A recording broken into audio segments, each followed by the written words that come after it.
what is your hatred for John Cena? Yo, when Hulk Hogan takes a rock bottom better than you, there's a problem. There's a problem. My man. All right, so give me the camera. One rock bottom. Yo, no, it's more than that. Show, give me the camera. I got the fucking camera. Kenny, I'm gonna have to do it for you. I'm gonna give you the whole spiel. He came out as a prototype. Whatever. You know, he slaps Kurt Angle. Ruthless aggression. I'm not into that. Whatever. He comes out as a rapper. I'm like, okay, all right, I could dig it. You know, he's from Boston, so that's a strike. You know, us New Yorkers, we don't fuck with Boston too much, but you know what? I'll look over that. He's doing his thing. Something original. Some I could, you know, there's something different. It's entertaining. Comes around, and my man has a choice between The Big Show, Kane, or Shawn Michaels. And he gives the most pussiest promo I've ever heard in my life. I will never forgive this. And he's on some, well, you know, I don't want to fight The Big Show because, you know, he's a huge guy, and, you know, you got the Big Red Machine who wants to fight him, and Shawn Michaels is a legend. Fuck that, bro. You already beat all these motherfuckers already. Her return on SmackDown. Okay. So I definitely read some rumors about that. Because for whatever reason, and I don't know Cody's reason, you turn around and go back, and people are gonna be, you destroyed thrones, and you go back? We have been doing this shit for ages, and he still doesn't know how to take it right. Trust me. That's it. I got you. Oh, man, shit. Collapse with the kick. That's what I'm saying. That's the way he did collapse during the sun. It was the kick. And he's not even in his fucking chair when he gets in this fucking thing. He's not even in his fucking chair. Yeah, but he there goes, oh! There he goes. Both matches without the wrestlers were entertaining. And on that note, everyone, it's your friendly neighborhood. I stay loose, I stay hype. I stay loose, I stay hype. I stay loose, I stay hype. I could do this all night, cause I do what I like. Yeah, I do what I like. Yeah, I do what I like. Sipping goose, sip is right. And I go with the flow. Yeah, I go with the flow. Yeah, I go with the flow. Cause I know I'm the show. In the zone, here I go. In the zone, here I go. In the zone, here I go. Yeah, they know I'm a pro.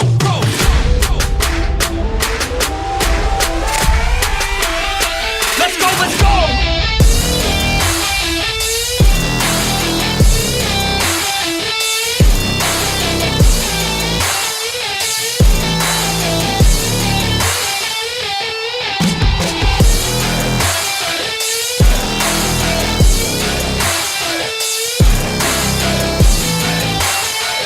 Yeah! Let's go! Here I go, I get lit, I get hyped for this shit. Right.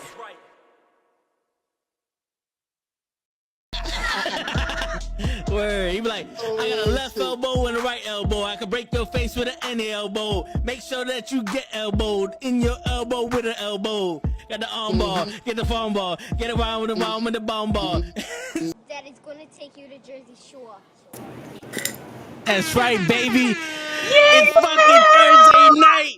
And you know what that means? We the fucking ones. We the fucking ones. We the fucking ones. Yeah, buddy. That's right, baby. It's the fucking Knucklehead Network.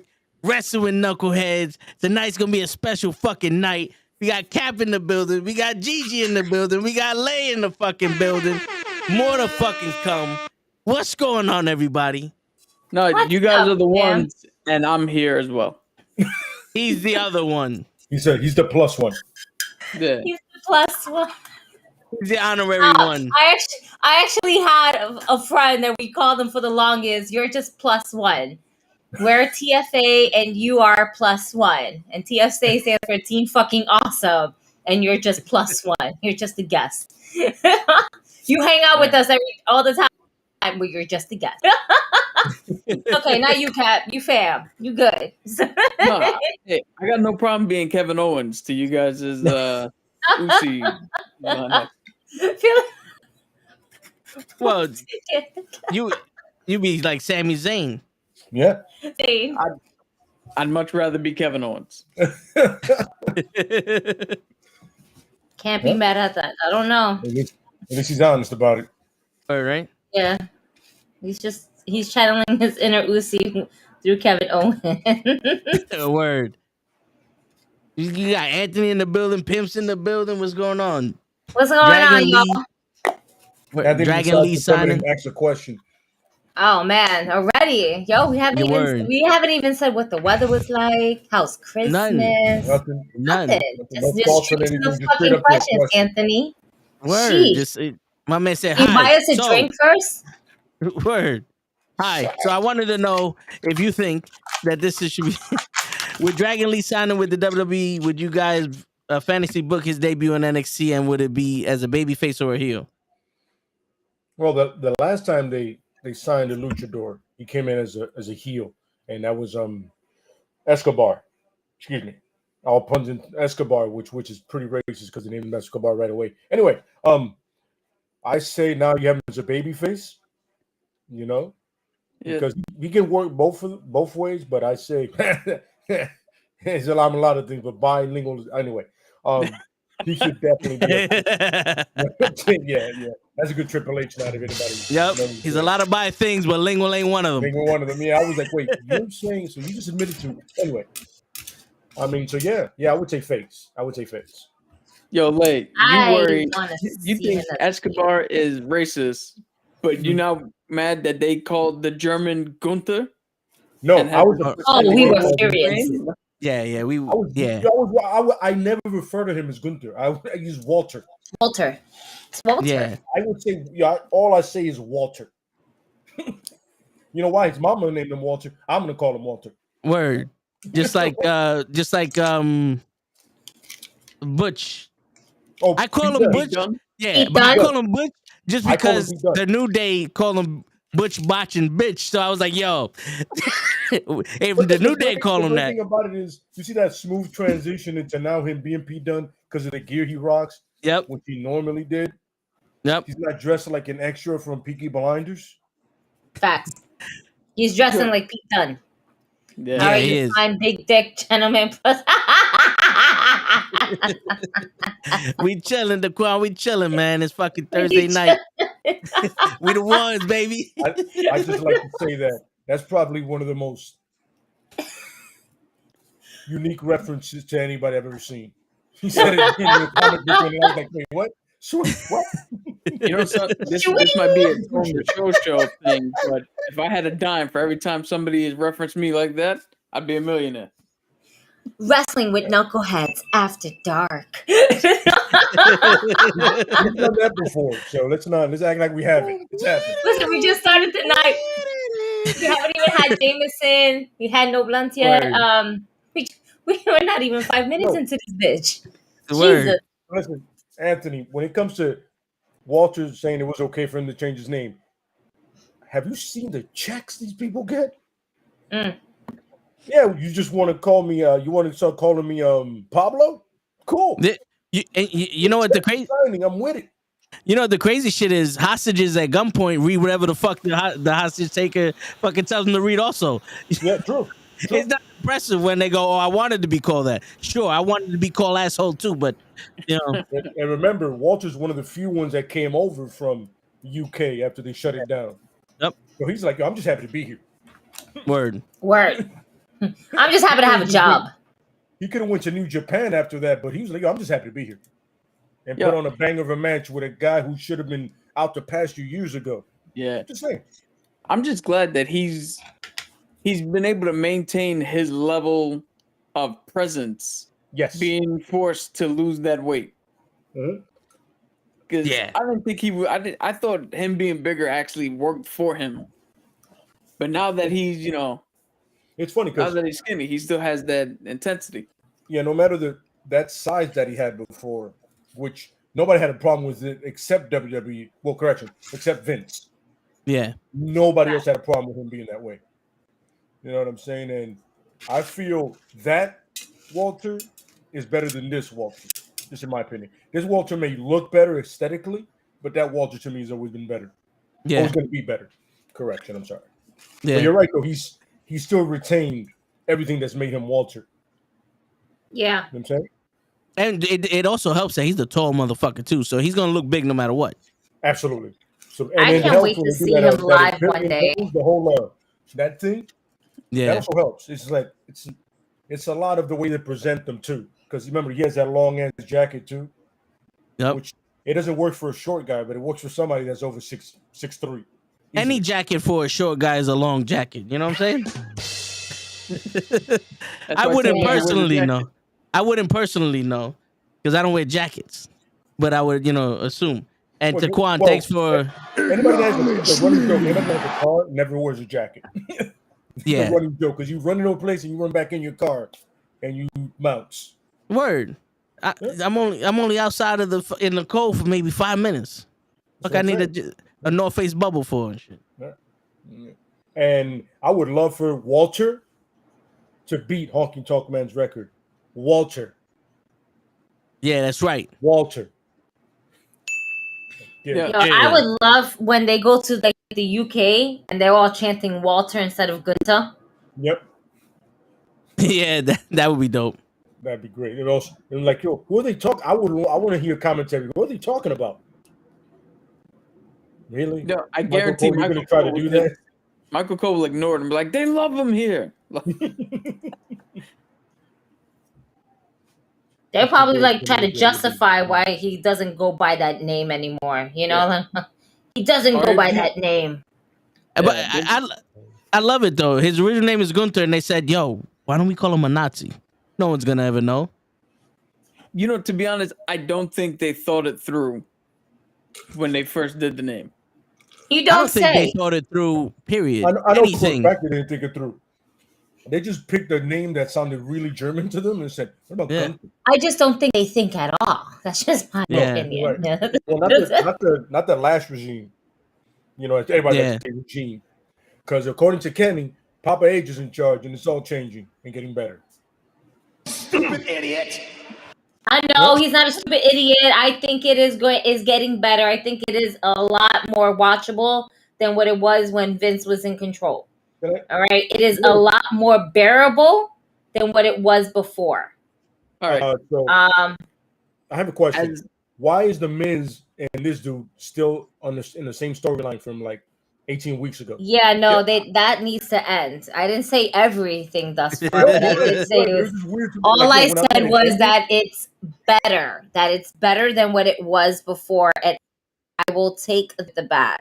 There's just a lot of like writing of certain people that in all honesty just doesn't make sense to me. Like, I don't know what's going on with Johnny Gargano. I hope that in 2023 things change. It could be the simplicity that maybe they did write something for Johnny Gargano, but maybe he decided he wanted to work a little bit differently because this is his first year of being a dad, and now he's taking his kid out on the road, and it's something new. It's not like he's been doing this forever. You know what I'm saying? So maybe it's not that they don't have anything for him. Maybe it's just Johnny Gargano's like, you know what?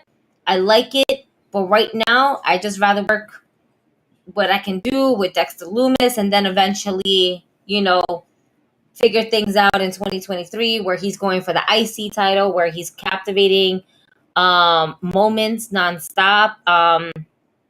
There's just a lot that this next year is going to bring us that I think will definitely be the year of Triple H and his comebacks and the benefits of it. I still think we're still working it. You're not saying it right. It's Papa H. That's right. I'm sorry, Papa H. Papa Kenny, H. I'm sorry, Kenny. I didn't mean to disrespect him. All right. Ever. That's right. All right. You give me Brock Booth. My bad. Ever. Dude, as the outsider here, I just want to say that I don't think the WWE is getting better or more bearable. I just think that the perception of Triple H caring more than Vince is giving the illusion that the product is getting better. Because if the product was getting better, I would be watching. I have not watched wrestling in the last 6 months. Oh, so you're telling me that you don't like the fact that JBL is out there calling Baron Corbin a wrestling god? No. Nor do I like the fact that Corbin's out there and part of his trunks are skin color. Yeah, that's weird. yeah. That's weird. It's weird. I saw that and I was like, no. Let's not do that ever again. We don't need no bikini shit. Not to sound sexist, but a female wrestler is the only one that should have skin-colored trunks. And even them, they don't even look good on them. Yeah, because they have those stockings on the thing, and it's like changes the color of the rest of the skin. It's like their legs are like dark, and then the upper body's light, and it's like, wait a minute. That's because they wear like the nylon stockings. They wear like multiple stockings on to basically keep all that jiggle firm. Yeah, but that's what wrestling's about, okay? That's what wrestling is about. No, wrestling is not all about the jiggle, bro. No. Yeah. It's about the jiggles, the wiggles, and the Rey Mysterios. No, it's not. No, you don't absolutely know that? not. Respect the women a little bit better, please and thank you. Listen, I respect Thick and Juicy, okay? I respect the shit out of them, but they wiggle and jiggle. You know what I'm saying? Yeah, but they also wear multiple stockings underneath, so imagine their fucking shit is dying. There's nothing wrong with a little bit of jiggle, because even people who don't like Jello appreciates it when you put the Jello down and it moves. Yeah. This is true. I'm like reading all these comments and stuff like that. Hey Johnny, I read your comment. You need to stop gassing your own head up. I wouldn't fucking DM you for shit. You're sweet, you're kind, but no, thank you. I don't even DM these motherfuckers, let alone you. Yeah. All right. Word. You're welcome. All right. I don't care. No. Don't put my name saying, "Oh, Gigi DM me." I didn't DM you. Stop your bullshit. All right. I gotta hit up Gigi's publicist and be like, "Can you have her unblock me? It's a serious question." And then they reply back, "No." You'll see her on Thursday. But Anthony, I do not think that they have Rey Mysterio doing anything with these luchadors because they don't respect them. So they're just like, that's what I fear. Go out there, wear a mask. That's why I fear this new signee. I don't want him to be a face because how many faces have we seen that has come into the WWE, luchadores on top of that, and actually gone over? All right, like super over. The only one that's super over with the mask is Rey Mysterio, and we all know what he looks like anyway. Yeah. Okay. But Rey Mysterio let's be real, like doesn't botch moves. That's you know, he's the only one that doesn't botch moves. But the problem is with all these luchadors is they keep trying to make the next Rey Mysterio instead of the first Kalisto or the first Dragon Lee or the first Metalik. They keep trying to make the exact same, try to replicate what they did with Rey Mysterio. It don't work that way. Keep trying to make Sin Cara part 4. Rock. Yeah. They try all the time. When they did the thing with Kalisto, where he was like fighting giants, and then he for some reason he was damn near naked. That shit was weird. Like what happened to his gear? He had mad gear on before. Yep, and then he had the Val Venus towel. He just chopped it up and put little fucking daggers on it or so whatever the fuck he had. I'm saying, I was like, you could have had it so many times and you ruined it. Even with like an Angel Garza or the other kid that I always forget his name. And now they're the Latino lovers. Humberto Del Rio, whatever. Humberto. Is it Lotharios or Yeah. I think they are the Latin lovers now. They're both. It's Los Lotharios, the Latin lovers. Last time I heard. You guys remember in WCW there was a guy called the Latin Lover, and he also was a tag team champion with Rey Mysterio. Looks a lot like them too, like the gear and everything. This is why I say we keep ourselves out in a little box. And we don't try to merge into the realm of the white man or the American shit and pop culture, because you would think that Rey Mysterio was the first and only Spanish, superstar, because everybody's trying to be Rey Mysterio. You got a fucking 6'1" luchador with a mask. They want him to be Rey Mysterio. It's like that doesn't work that way. You know what I'm saying? There's a whole history, a whole lineage. You actually had your first Triple Crown champion was Puerto Rican. Why can't we figure that one out? That's true. Like if your wrestlers are Mexican, they're Rey Mysterio. If your wrestlers are Puerto Rican, we hide them in the back. You know what I'm saying? Like Damian Priest is supposed to be Puerto Rican, but No, yeah. Do you want to go on He's vacation? he's the Puerto goth Rico. Puerto Rican. They Yeah. either become Mexican on matadors or they sell timeshare. Yeah. What? Arriba. Play that back. And it's funny, they did both. They really, I'm with Cap on this one. I remember with Cap saying insulting our intelligence. You think we don't know there's Primo and Epico under there? Are you shitting me? Well, I remember when it came out, I was like, "The hell are Primo and Epico doing in that gear?" Yo, And that's why Carlito left. they've been doing it from the early 90s. Remember when Tito Santana was the El Matador? And they tried to make us think that he is a Oh, I different dude. remember that. Yep. I remember I was thinking in my head, no, they better off as Strike Force. Leave him as Tito. I can't give Tito. Strike Force. I'm fucking weak. They did the same shit with what's I his would name? love that faction now. Tony Atlas. Carry Tony Atlas Cross. was Samba Simba. Yeah. Yeah, absolutely. Yeah, I remember that. And I then was like, they bring in Kamala. I mean, come on. Which actually Kamala was a serious wrestler, before he came to WWE. Like he was actually a top heel in the federation he came from. Yo, 9 out of 10 wrestlers are actual wrestlers before they get to WWE. Yeah, absolutely. Yeah, and then they sell timeshares and shit. Yep. Karrion Kross is Puerto Rican. There's something that we forget.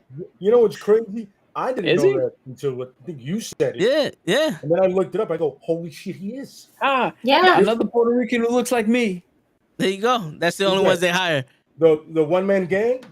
Oh yeah, Hakeem the Dream, the African Dream. I'm not gonna lie to you. I loved every moment he danced because I realized facts. nobody white is catching the beat. Yep. The beat that he came out to, he wasn't catching, and he heard that shit 300 days out of the year. And he had Slick with him too. It was like Slick called the beat because with Slick. Yeah, this is true. By the way, props to the WWE in writing that whole thing about his ancestry is African American. I go, African. I was like, no. Hey, he could have been from South Africa. Don't sell me this. Hey, he could have been from South Africa. The Dutch still have a heavy presence there. No, but the problem is that he's from South Africa. They would have said that. I'd have been like, all right, cool. So he's a racist of the all races. Oh, shit. They try to make Kofi Kingston Jamaican. Oh, right. Yeah, I remember that. I don't think anybody said, what happened to your accent? I was like, that was funny. I remember I was watching that Raw and I was like, word, what happened? See, that's what I'd have turned around and left with your talent. Yeah, no. So I got a question for you guys before we really get into it. If you can pick one wrestler and put him in a different era or her in a different era, just one. No honorable mentions because we stay doing that shit and we wind up like 10 people. It's terrible. Just I have one and there's 15 later. Yeah. We did that with the shows. That's tough, man. Just one. Male, female, whatever pronoun makes you happy. I got it. But until we get a they them in wrestling, it's a male or female, right? Yo, what's that dude down in or whatever he is down in NXT? The Super Diva? Oh yeah, that's right. There's Quincy Jones. Quincy Jones. And Quincy Jones apparently is in some hot shit right now. Because he started a group chat, and I think from what I read, all right, it's just Quincy Elliott. Quincy Elliott. There we go. Quincy Elliott. Thank you, folks. All right, thanks. No, but so Quincy Elliott is basically in hot shit because he created a group chat and that didn't realize that Shawn Michaels was in the group chat and he was talking shit. About Shawn Michaels?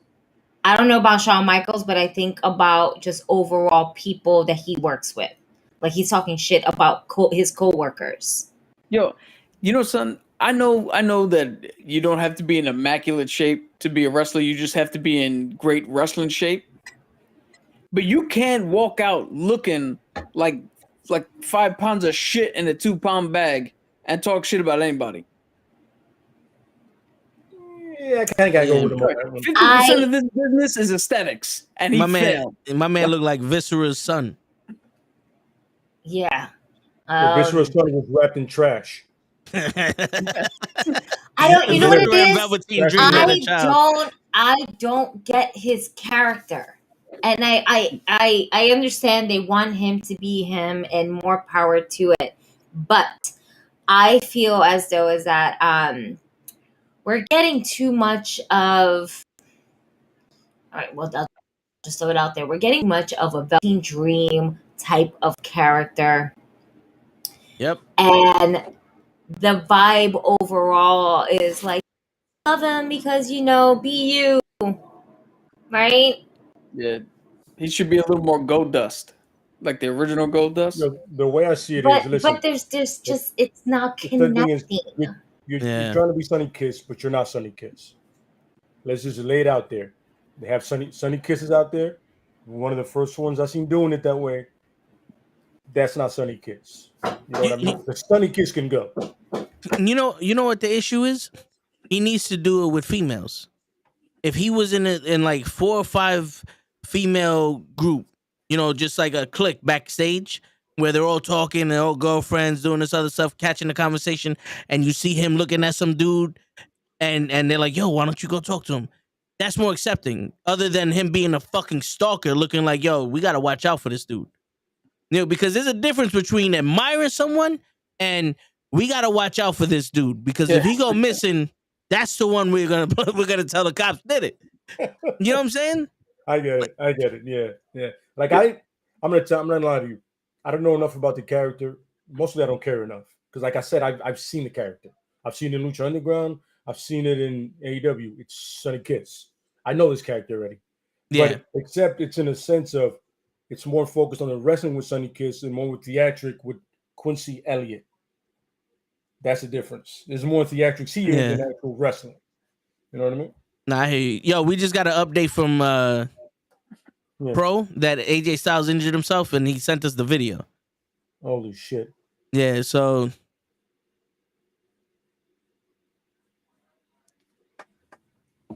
all right. So it's already I guess it happened already. Oh shit. Damn it. One of the few reasons to watch Raw. AJ Styles hurt himself, you said? Yeah, in Hershey, Pennsylvania. Oh, snap. PA. Let's go to La Twitter. I blame Philly. Who? Philadelphia. Oh. Brotherly love these nuts. He's all right. It has to be like a knee injury. Possible AJ Styles ankle/lower leg injury. X up. Look at it. He walked off on his own power. He's fine. Yo, if it's just one, he got 2 ankles. You know what I'm saying? If it's just one, he got another one. All have 2 ankles. You trying to run with one? Work. Ankles are like kidneys. AJ wrestles? Man. If he wrestled like The Miz, he'd be fine. Yeah. I mean, ankles are like kidneys. You only need one. If he wrestled like The Miz, he wouldn't be in WWE. No. If he wrestled like The Miz, he wouldn't be AJ. It'd be Edge. There you go.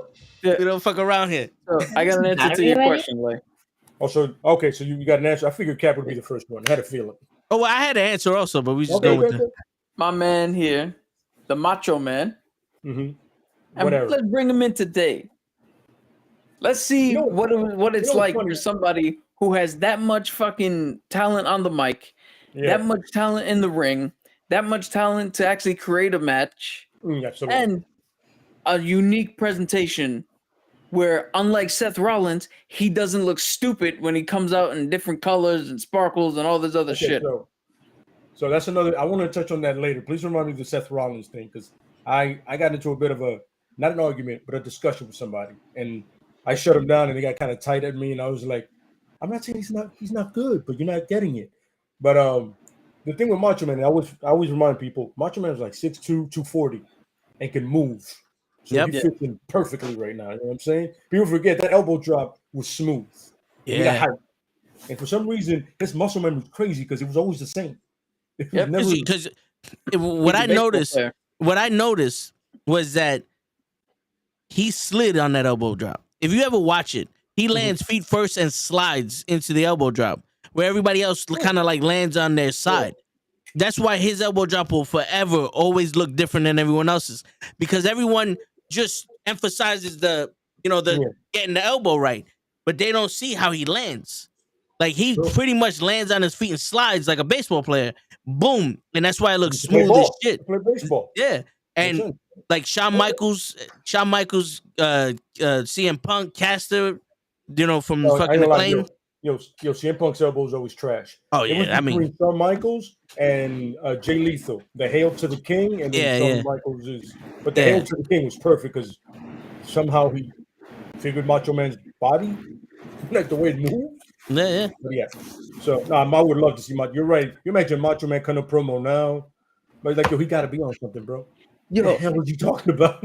Macho and Kevin Owens going at it. Oh my god, man, that'd be awesome. That's worth the price of admission alone. Yep. And one of the video games, I did a feud between Macho Man and Randy Orton. Ooh, that's good.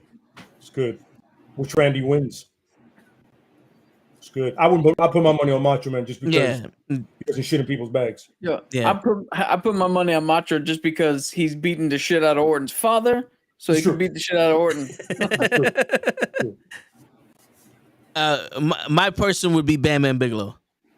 That's nice. That's good. For three reasons. One, I want to see him wrestle Keith Lee because they both have the athleticism and they can go. That's Two, beautiful. If you wanted somebody to take care of your celebrities, Bam Bam Bigelow could do it. He did it with Lawrence Taylor, and Lawrence Taylor gassed out in the first 2 minutes of that match. That main event at WrestleMania. That did main event WrestleMania. Sean Pepper was out here fucking singing, "What a man, what a man, what an out of breath man." Problem is that the coke wore off. Yep, it was done. Shit, he was one of the best athletes at the time. Gassed out, and I think that he's one of the legitimate tough guys. Like if he walks out the ring, like even when he did it with Goldberg, if he walks out there, it's like, nah, this is a tough motherfucker. Like you in for a fight. There's no joke in here. You know what I'm saying? Like Samoa Joe is like another tough guy. Walks out, is like, nah, he mean business. There ain't too many of them. There's a lot of pretenders, but ain't too many of those legitimate tough guys walking out there. No. I can see that. Yeah. I was thinking of AJ in the Ruthless Aggression era. The young AJ, Impact AJ in the Ruthless Aggression era, because him with the SmackDown 5, not Edge, the SmackDown 5 would put on, bangers, him and Angle, which you already saw bangers, but a younger Angle in him. Oh, him yeah. And Eddie, him and Benoit, him and Jericho, him and Ray. Come on. Banger after banger. Shit, you see what him and Brock did when they were both older. Yep. It's perfect. You know what I'm saying? I'll Edge all the way. Oh, yeah. Edge is in SmackDown 6. No, Edge is not in the SmackDown 6. Edge was supported by the SmackDown 6. Edge was carried by the SmackDown 6. Let's not do this, bro. Listen, man, I destroyed one dude with this. All right? Did he put an emoji up? Sorry. I just saw an emoji. I've never seen that in the group chat. Not that one anyway. Man, see, this is hard for me to choose. Man, this is so hard because I want to choose one for the women, right? Mm-hmm. And I want to choose one for the men. You can do. Because for the women, I would love to have and whatever it may be.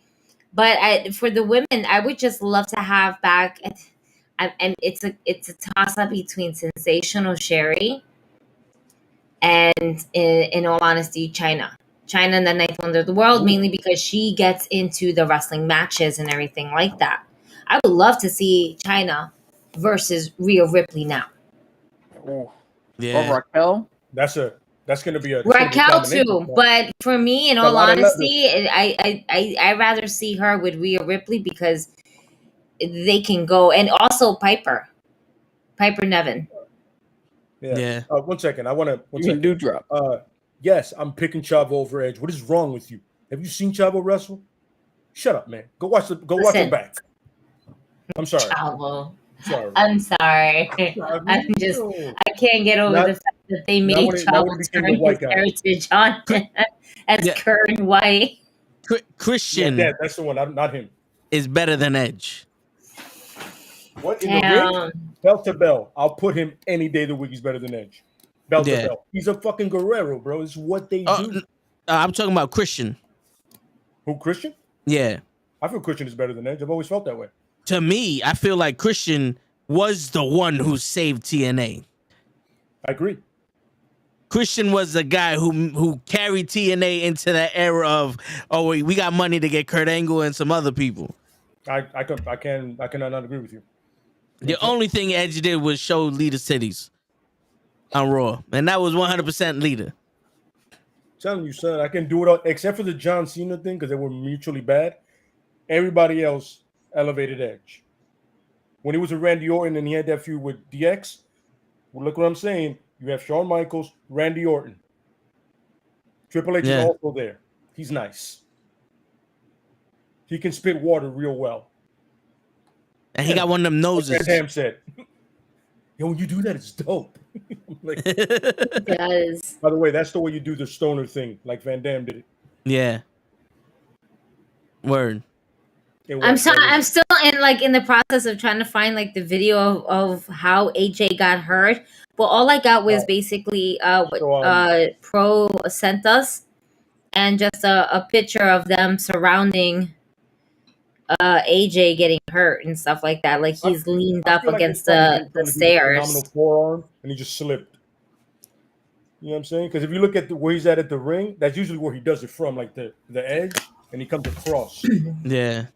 All I know is that if AJ Styles is indeed injured, this is gonna throw such a monkey wrench in the OC. There's no more OC. There's no more. Is no more Good Brothers with Mia Yim running a trio because you need AJ Styles. What? Hold on a sec.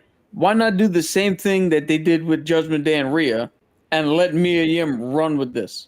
Let's see, before it fails and before you disband it, let's see if she can take over.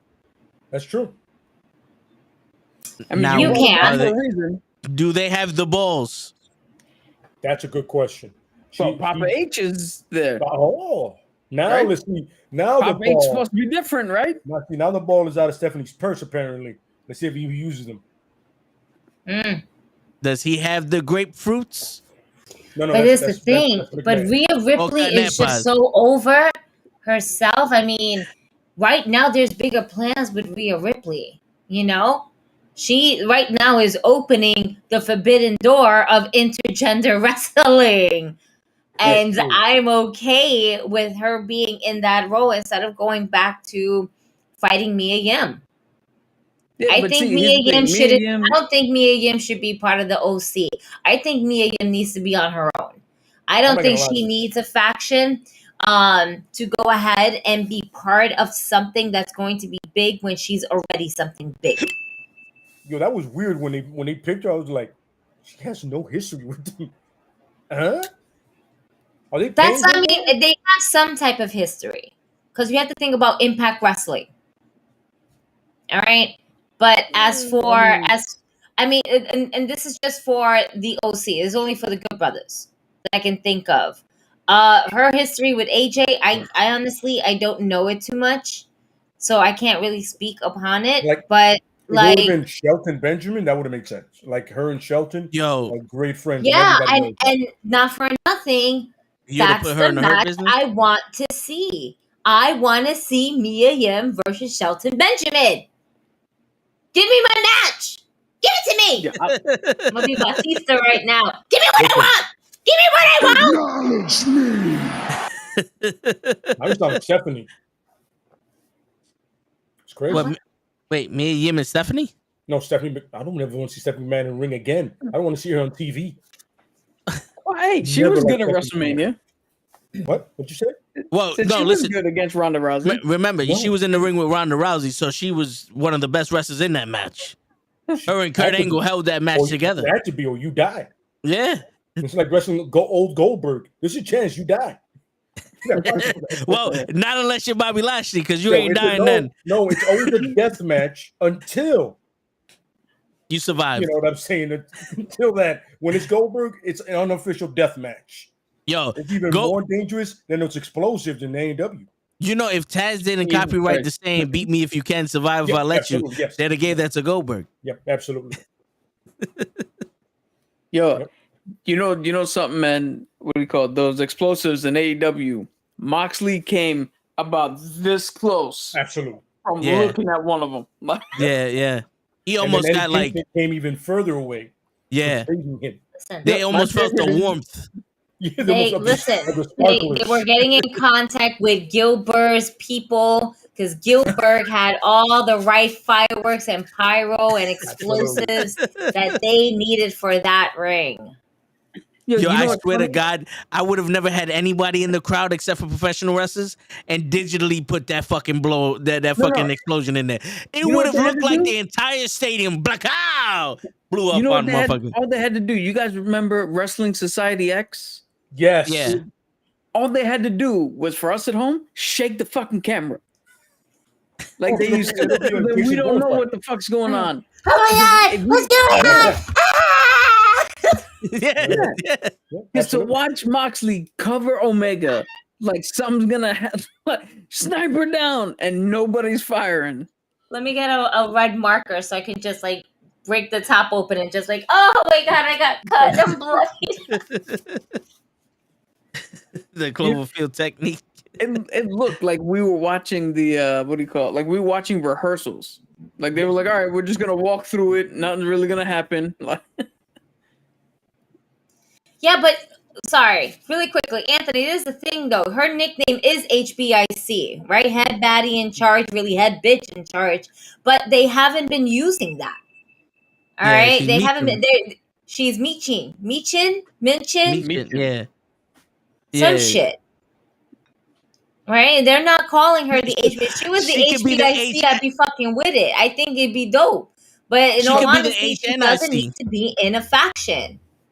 What good does Mia Yim? What good is it coming? Let's be real. What good is Mia Yim being part of a faction? What is she bringing to the table? Being part of a faction, as opposed to her running on her own. I can tell you right now what good it is. What good it is it keeps her out of the women's title picture, so that they can continue doing what they need to do until they're ready to push her in. But it also I want to see Bianca Belair versus Mia Yim. No, if I was able to see Mia Yim versus fucking Swole earlier this year, there's no doubt in my mind that I can see Mia Yim versus fucking Bianca Belair. I'm hitting up Papa H with all these ideas. No, yeah, but I honestly think that if she's by herself now, she's gonna get lost in the fold, lost in the sauce. Because how many SmackDown women are being lost because of Ronda? And then it's like she's gonna go from the club to a tag team with Taylor Swift. I don't know who she's gonna tag with, but at least in the club they could have her on TV. She could play that gangster shit, and she could change the whole demographic of the club. Because you get somebody like Carmelo Hayes to come into the club, he could keep up with them wrestling. But he has that little attitude, and Mia Yim is the gangster that's controlling shit. The Good Brothers are just the enforcers. They're the bullies, and then Carmelo Hayes is the guy that's like, all right, your leader. I'm gonna take on the best one that's here. I'm gonna replace AJ. You know, like just to have her on TV would do wonders, because that's what happened with Rhea.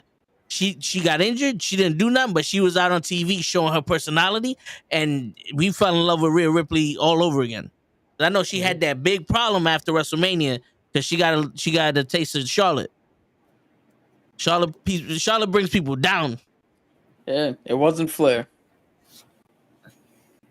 She didn't do it with Flair. But I mean, I still want to see her come back. I want to see her come back anyway. In a perfect world, in the world that y'all want Papa H to be running, her by herself would be awesome. Because then you'll have multiple women matches with multiple storylines, and she could be a part of one. But right now, I think they really need to have another. I think what they also need to do is they need to also have like maybe another title for the women's division, as opposed to just Raw Women's Champion, SmackDown Women's Champion. Like something more or less along the lines like an Intercontinental Champion for the women's division. You know? Call it light cruiserweight if you want to, because they're all light cruiserweights anyway. But I think that instead of just 2 titles for the women's division, there should be an additional one. So it's like having your AEW women's title and then your TBS women's title.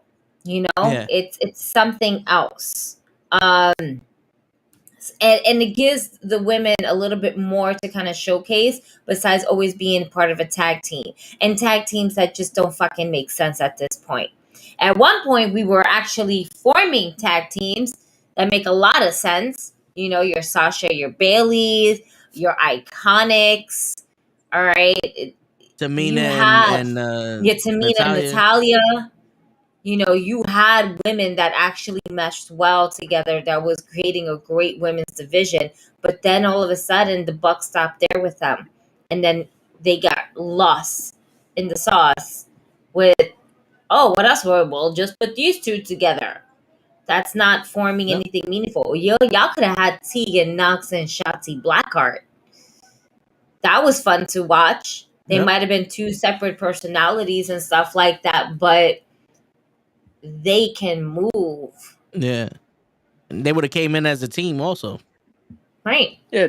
Your idea is good, but in the landscape of the WWE female division, you can't give 3 belts to 6 people. Like they only use 6. I watch Raw and SmackDown and it's the same 5 women. Lacey's gone. Lacey only comes in to debut a new character every 6 months. Yeah. They don't even know what to do with her. You know what it is that Vince fucked her return back on so many like different ways. Now she is Miss All You Can Be. Like, we know her background story. If y'all what happened to the Southern Belle lady that came out down the ring? You nasty. You know, I always admire that character because it was different. Oh, that character got knocked out by Ric Flair. And that's what happened. And that's when she died. And now we don't know what to do with her. She's not a bootleg Jillian Hall, Leon. And, yeah. She's better in the ring than that. Yeah. She's better than that. Give her more credit than that. She is better than that. I tell you, she's a dollar store leader. She's a fucking trying to be clone of Charlotte Flair. Blonde, pretty, athletic, you know. She and Lacey Evans can go on the mic if she wanted to. You give her time. She's good on the mic. You know, not for nothing, you could have faked her being the daughter of one of the 4 horsemen and teamed her with Charlotte Flair, and it would have been like Arn Anderson and fucking Flair together again. It would have had to been Oli. You know what I'm saying? Yep. But like what Gigi just said, they kind of look alike, and she is the you know what I'm saying? Like, why not throw them together? Yo, you know what? Fuck it. She's the daughter of Paul Roma, one of the best 4 horsemen ever. That's right. Yeah, he's the remember when Gigi said is the +1? Paul Roma is the +1 of the horsemen. Yo, Paul Roma's the one that Ric Flair turns around and goes, "Who was in the group?" Yeah. Nah, he wasn't in the group. You remember when Shawn Michaels eliminated Mike Knox? He goes, "Who's that?" Yeah. Who is that? And then when he comes to the party, he goes, "Hey, what's up, guys? Who are you? And why are you next to us?" He goes up to him. He goes, "Jack and Coke, do it." He goes, "Jack and Coke." Heard that cocaine. No. I once heard that Ric Flair tried to sue Pro Wrestling Illustrated for damages because they showed him a picture of him and Paul Roma. He's like, "This shit is fake. That should never happen." You're lying. You know what I'm saying? Even he knows he doesn't belong. He's in there with him like, I'm not supposed to be here. Paul Roma was so bad, he made Hercules irrelevant. Absolutely. Yeah. And that dude was on a string of, like, if you go back and watch in the late 80s, early 90s, Hercules was on every fucking pay-per-view. Yo, and What a match. the significance of Hercules, ladies and gentlemen, his last name was Hernandez. Yep. He's fucking Spanish too. The funny thing is, they were called Power and Glory, right? Yep. There was no glory. There was just power. Yeah. There was no glory because of Paul. And I was like, are you trying to make a new Strike Force, but not make a new Strike Force? Looks like a new Strike Force. I think Slick with the glory. But it's not a new Strike Force. Yo, Lay, do you know who Los Santos is? Yeah, I know who he is, and absolutely they will ruin him in every way possible. The problem is they have to. WWE always has to put their fingerprints on something. Unless it's extremely successful, they have to change it somehow. Look at Shinsuke. Yeah. There was nothing wrong with Shinsuke. He was great in NXT. He comes up, they got to do something different with him. They got to completely, they got to go, now they're going to make him the artist formerly known as, who the fuck did he turn into Prince? The fuck are you doing? He took after Michael Jackson, not Prince. It's funny because he was a mix of Michael Jackson and Freddie Mercury ultimately, right? That was his thing. That's what he blended. All of a sudden, he's Prince? I'm like, yo, it worked in New Japan. Everybody knows him. What are we doing? You either water it down or you completely change it, and that's their problem. Yeah. It's always been the WWE's problem. They have to be like, all right, but now it's ours. No, motherfucker, if it was successful there, keep it here. Yeah. And that's my whole thing. That's a perfect segue for me and Seth Rollins. What Shinsuke was doing in New Japan, Seth Rollins is trying to do now. And it's not working because that wish shit. Is the lead singer of every band ever. A metal band at first, a thrash metal band. Now he wants to be David Bowie. Then before he was Elton John, it's my man. You don't have a personality. Let's be real, bro. Yeah. You don't have one. Yeah, so what it's you not need to do is go back to dressing up like a Power Ranger or Snake Plissken, whatever the fuck you do. Just stop trying to have a personality when you don't have one, bro. Your wife has a personality. Yo, have you ever, and that's limited too. Don't get it twisted. That's limited also. She just basically no, yeah. Lady Gaga, I didn't understand that either. No, yeah, but she literally just said, "I'm gonna be the man, so I'm gonna be Conor McGregor." Y'all like Conor McGregor? All right, cool. I can't be the man no more. I'm gonna be Lady Gaga. Oh, y'all don't like Lady Gaga, huh? So let me go back to Conor McGregor. Absolutely. And then when they start swiping gears, you're just like, so who's supposed to be who now? Same? I have no idea. I said, Seth from bell to bell can go with anybody. No problem. I appreciate watching his matches, but the moment he grabs a mic, I'm like, shut up with the laugh. You are not charismatic. You suck. Walk away. Yo, have you ever noticed that he puts his laughs in the wrong spots? Yes, absolutely. The way he does it, it's awkward. Yeah. I don't know what the fuck he's doing, or if it almost looks like he's saying something and he's like, "Oh yeah, I forgot, I gotta laugh." So he just and you know what, Kevin Owens? Yeah, like oh, wait a minute, I missed my cue there. I gotta come back. He's like Papa Shango, but in every promo, he just missed that cue to show up into the ring. And the crazy shit is, like, I'll give Seth Rollins this. He's a very good follower. When you're dancing out there, there's people that can lead and there's people that can follow. Absolutely. My mother could follow with the best of them when she danced. Seth Rollins can follow. If you put him in a match with someone who can lead, Seth Rollins will give you a good match with him. You know what I'm saying? But he ain't got what it takes to be what y'all want him to be. Y'all want him to be so badly what he is when he's going over the top. You know how they say take your personality, go to a 10? Yeah. Bring it back down to a 6, bro. Bring it down to a 6. So put it like this. I'm going to make this very simple. They were trying so hard to make him what he's naturally not. Look, right now, Johnny said that Seth is better than Roman in that ring, yes. But as an all-around performer, no. Everything about what Roman does is natural. Now, this Roman is the most natural Roman we've ever gotten. No suffering sabotages. He's just the coolest dude in the room. That's it. You know what? Seth is trying to be the most entertaining guy in the room, but Roman is just the coolest guy in the room. That's it, bro. Sometimes you know what he did? Roman mastered subtlety. Exactly. you don't taking your personality and putting it up to 11 doesn't always mean bombastic. Yeah. The subtleness of just elevating your shit, that fucking does it right there. Because that's what Jake the Snake had.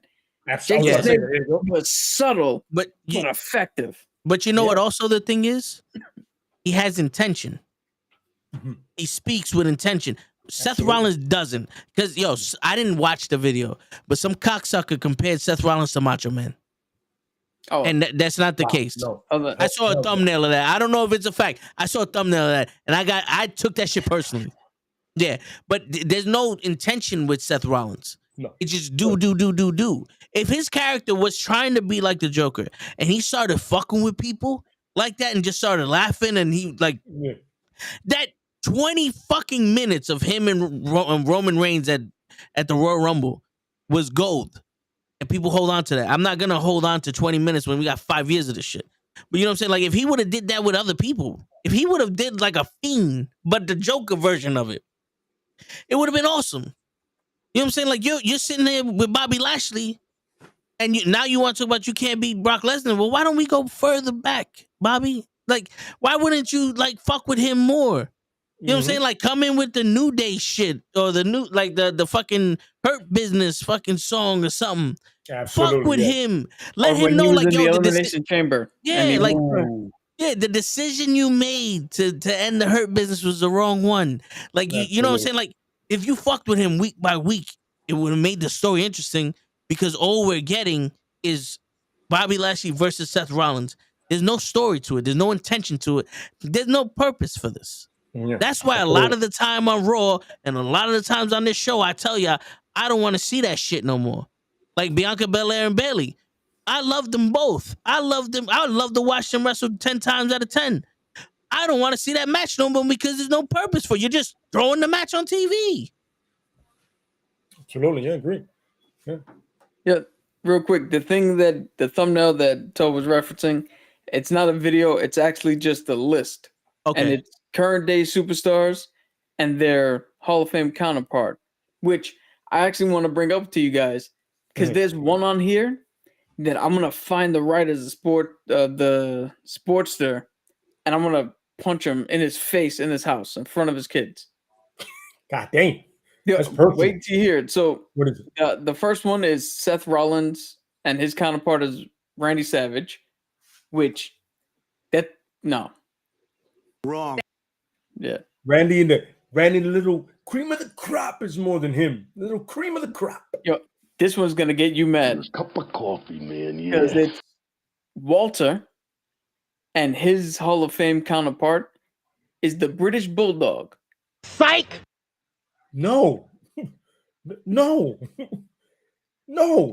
Has this man watched wrestling before? What is he? If he is, he's either drunk or high.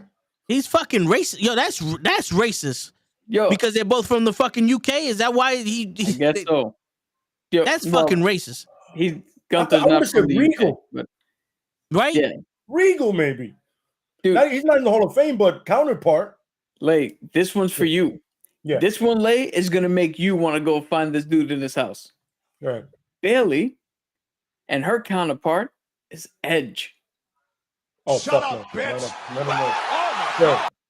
So Edge. So I will follow Cap, and I'm just gonna stomp you into the ground. You stupid! No, man. No. Yo. First of all, I ain't gonna lie to you. Bayley's better in that ring, and her character evolution was better than Edge's. The way she went over, you know what I mean? But whatever. That's just my opinion. One man's opinion. You're wrong, Chief. Whoever you are, you're wrong. Yeah, and also you're a stupid idiot. There you go. Fucking listen. I wish I could put on that thing from Billy Madison that the guy says to him. I want you no points, and may God have mercy on your soul. Yeah. Yo, now Matt goes. Is this list for characters or for wrestling? Either one of them, they're wrong. I think it's an overall. This character with the wrestling ability and the character work is connected to that Hall of Fame. I don't understand. This one is the only one. Bro. This was the only one that kind of makes a little sense. Braun Strowman and Mark Henry. Well, the thing is, Mark Henry brought in Braun Strowman.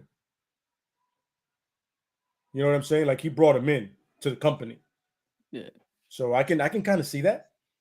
And remember, Mark Henry always said he was the first monster among men. Yeah. About everybody else, I'm the first monster among men.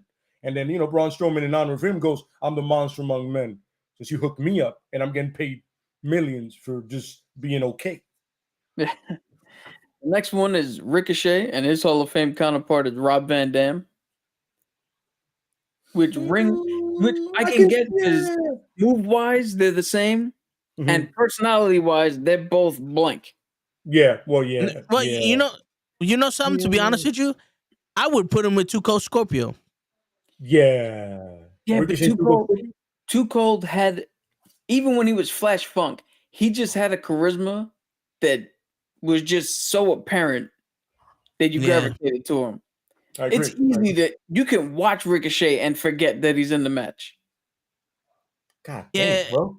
And the thing is, like, I'm sorry, that's even when he was Prince Puma, I agree with you, and I'm looking at the comment here, but look, he had more personality when he was Prince Puma.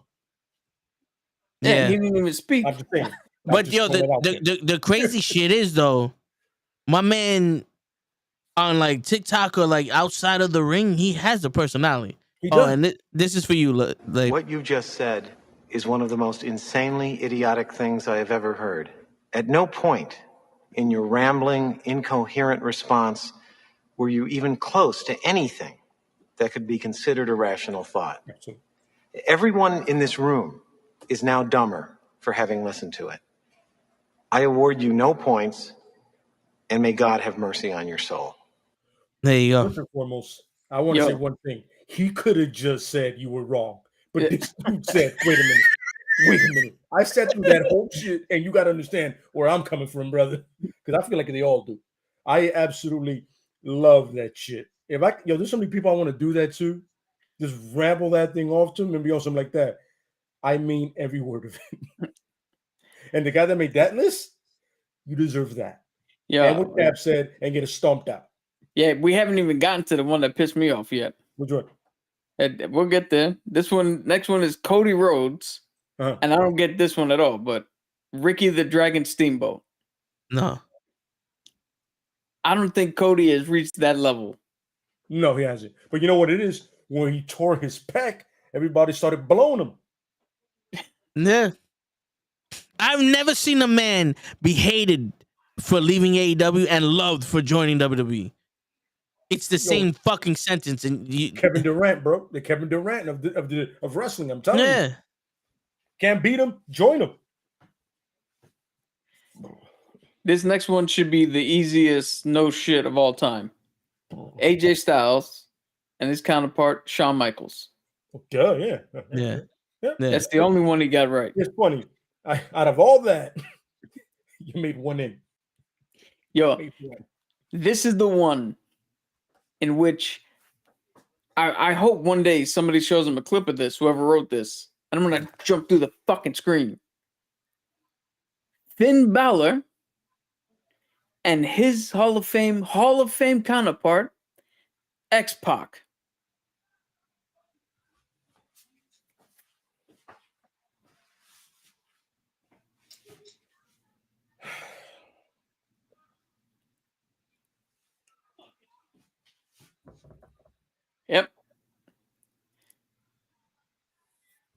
Yep.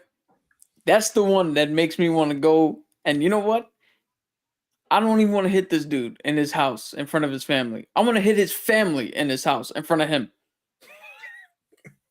Finn Balor and X-Pac. He should be arrested for that. How did he come up with that one? He should be arrested for that. That might be one of the dumbest things I've ever heard. Yeah, he should be arrested for that. Yeah, I agree. I don't. Balor and X-Pac. We got two more to go. That's attempted murder. Then the next one, Kevin Owens and his counterpart is Jake the Snake Roberts. Which I don't see because, like I just said, I give him Roddy Piper. Subtlety, and Kevin Owens is not subtle. I'll give Kevin Owens Roddy Piper. Yeah, I can see that. And the Because they last both like one, to fight. Wait, they both like to fight. They're both tough guys, and they both talk shit. You know what I'm saying? But the last one here, Sami Zayn, and his counterpart is Mick Foley.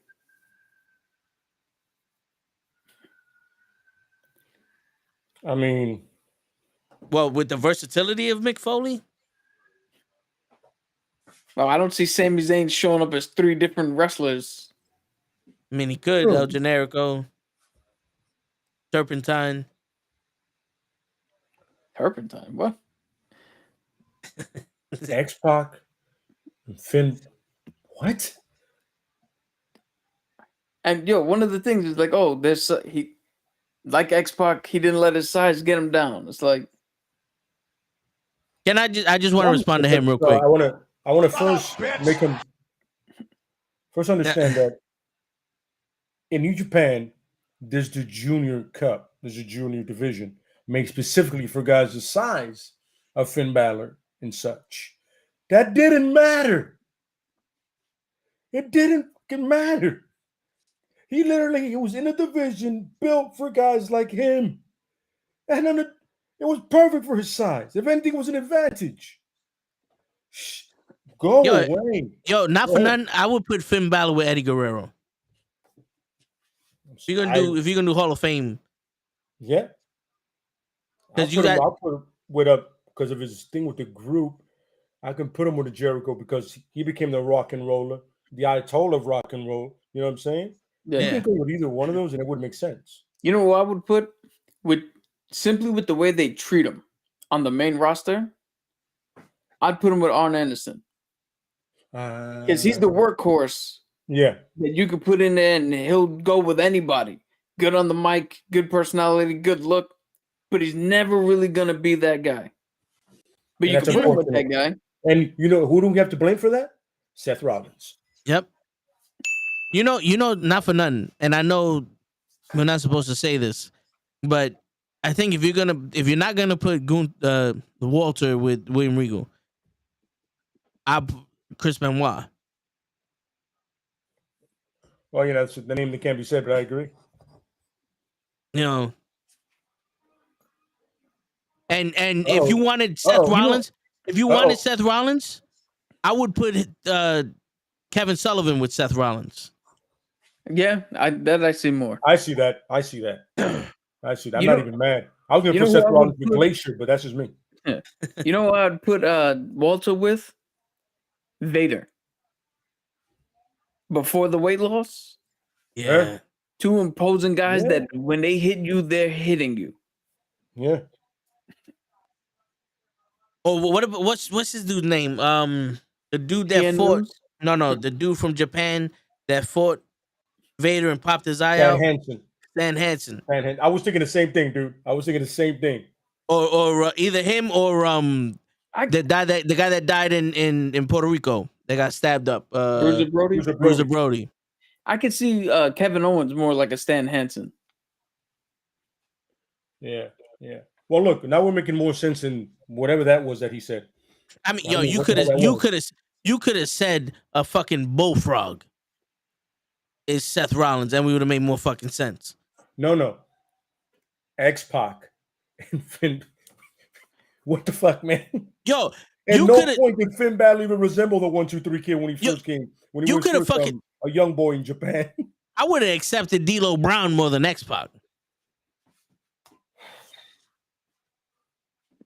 Holy dude. Are you shitting me?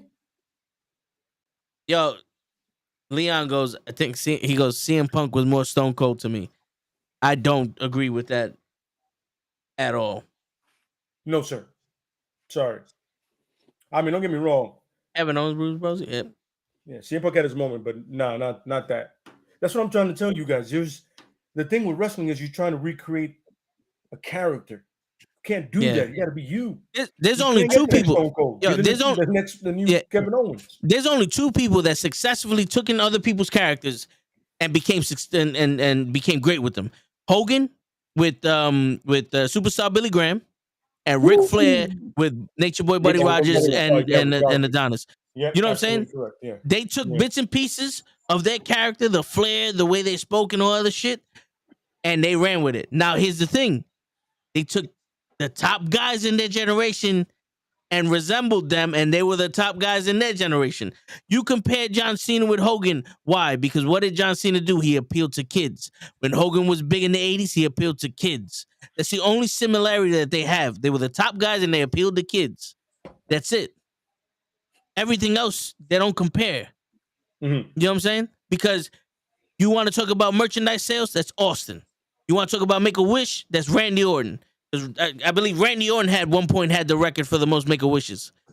Randy Orton? Yeah, Randy Orton did like a lot of Make-A-Wishes. Like, people don't know. No, people don't know that. People don't know. Randy Orton did a lot of Make-A-Wishes. CM Punk and Bret Hart? No. Daniel Bryan and Bret Hart?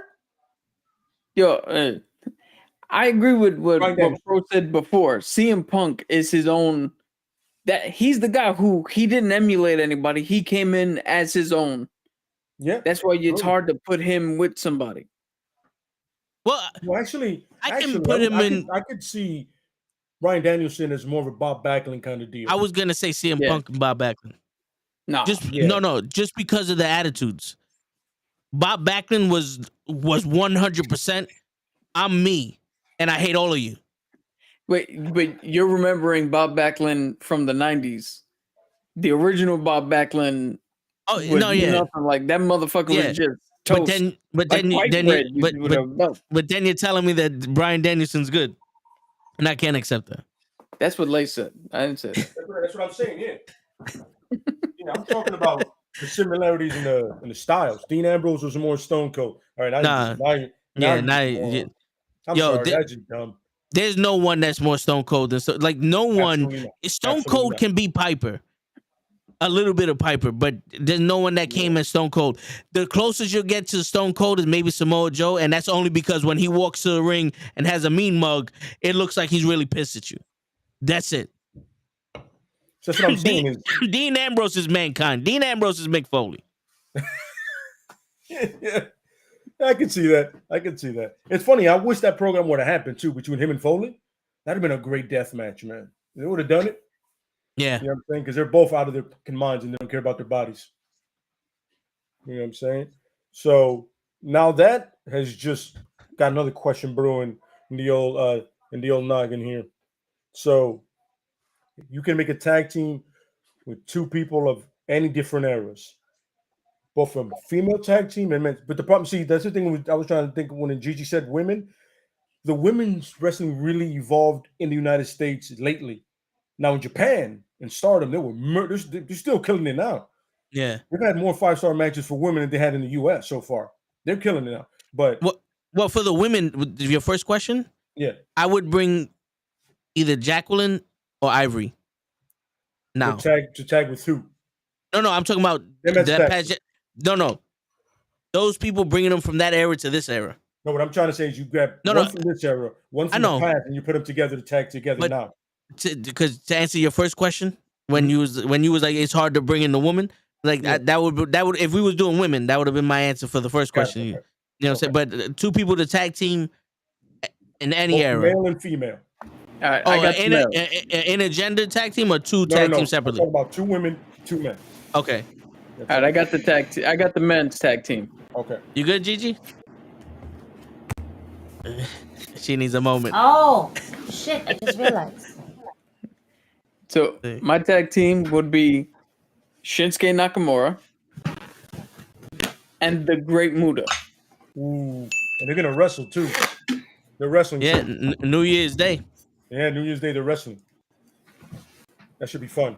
Yo, a prime Great Muta, and I'm sorry, I love it. The Wrestle Kingdom, the New Japan, fucking Shinsuke. Yeah. One of my favorite moves of all time is the whipping elbow. When he's come off the rope and people forget how brolic Muta was, bro. Yep. Muta was one of these like New Japan, the guys that are not in shape. My man, he saw a gym somewhere in Japan and said, I'm going in there. And I can still do moonsaults and kicks. Remember, the Shining Wizard is his move. He made it. You know what I'm saying? A lot of people aren't good with it, but he made it. Yo, okay. You know my female tag team, it's Bianca Belair and Alundra Blaze. Ooh, nice. That's good. That's good. That's good. I like that. I like that.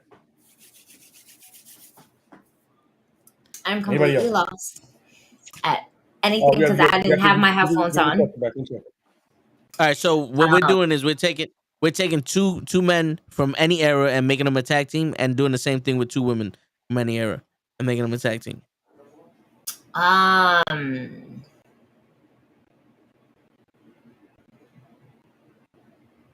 mean, the two women, and it's mainly because it's always like a Final Fantasy. I'm thinking about a video game. It's always about fantasy booking. See, I didn't drink enough Jameson. I always had them as fantasy booking. I always had them too going against each other. And I think I said it too as before, but Bull Nakano and Asuka. Ooh, that's as a tag team. Okay, I like that. You know, okay, that's your real Kabuki warrior type bitches. But man, who would I take from back then until now as a tag team? I'm gonna go with Bret Hart and AJ Styles. That's nice. It's nice because AJ is not great on the mic, but he's better than Bret, so he can carry them. I like that. I like that. So, I would like to see both of them in a tag team. That would be dope. That's good. That's good. The women one, sort of, it was like I was having a moment, but I forgot that Ivory was a great wrestler. Yes. Right? She's so good. Huge fan of Ivory. I love the way she wrestles. 1 second.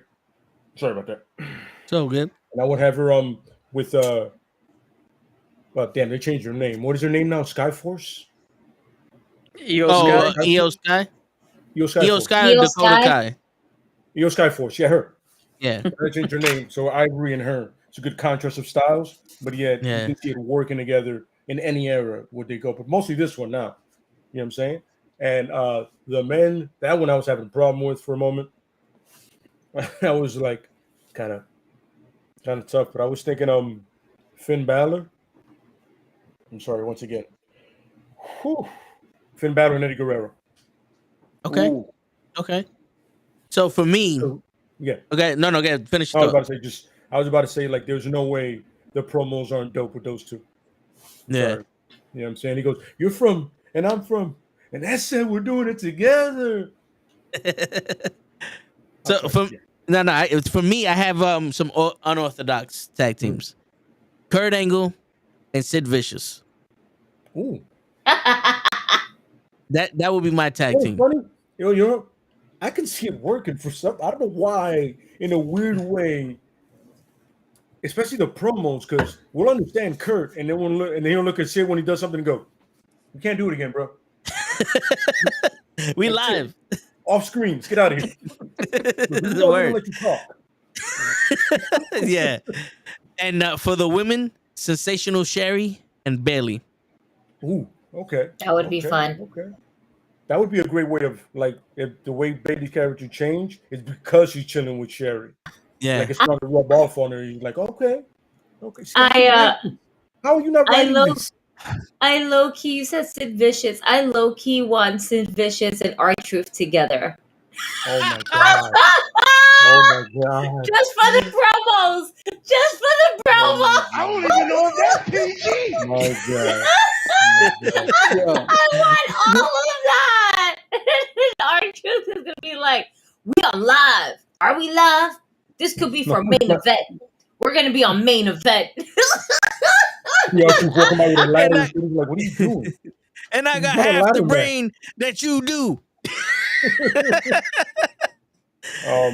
Jesus Christ! It's funny. I see Kurt Angle and Chad Gable, and I came up with I was thinking in my head a great storyline of him being part of Team Angle, but only the one that makes perfect sense because he was an actual Olympian, and he could be his actual protege, and then they have a match against each other. That'd be dope. You know what I'm saying, I would say Val Venus, but I don't like him.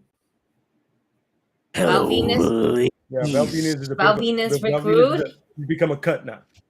Oh yeah, because he's saying some shit, right? Val Venus was the watered down version of Rick Rude. Okay. Yeah. No. I I mean, maybe. Before, except he was interesting. But hey, man, that would be one hell of a porn movie. I'm just saying. That would be great. Yeah. Ron Simmons and Keith Lee. Yes. Yes. Damn. Yeah. That's a big I'm happy you said Ron Simmons. Yes. Yo, you know what? We got to give Shelton Benjamin a little bit more personality. And if we're going to put him in a tag team, Bad News Brown. Oh, shit. That's personality and a half right there. Oh, yeah. I don't think he gets enough credit for how good he was. Yep. You know what I'm saying? Pretty athletic, too, for a big guy. Oh, yeah.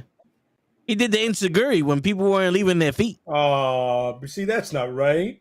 Yeah, he was doing Insiguri. That's not right. Chris Benoit, like, oh, man.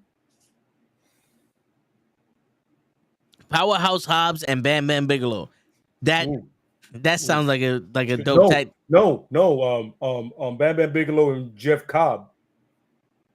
Oh yeah, Jeff Cobb is. You know what I'm saying. You know anything about Jeff? You know, you ever seen Lucha Underground? This dude's brother. That was Jeff Cobb. I'm sorry, I'm breaking anybody's fantasy. What up, Alexander? Yeah, Hulk Hogan and Bryan Danielson. No. Yo, absolutely not. You know why? Is it? Because I think they both have their personalities are so different, but yet, you know, you're just like, I don't see it. Well, hold up. In the WWE, Bryan Danielson or Daniel Bryan was Kurt Angle-ish. He had that ability to go out there. So I can see him trying to mesh well with Hogan.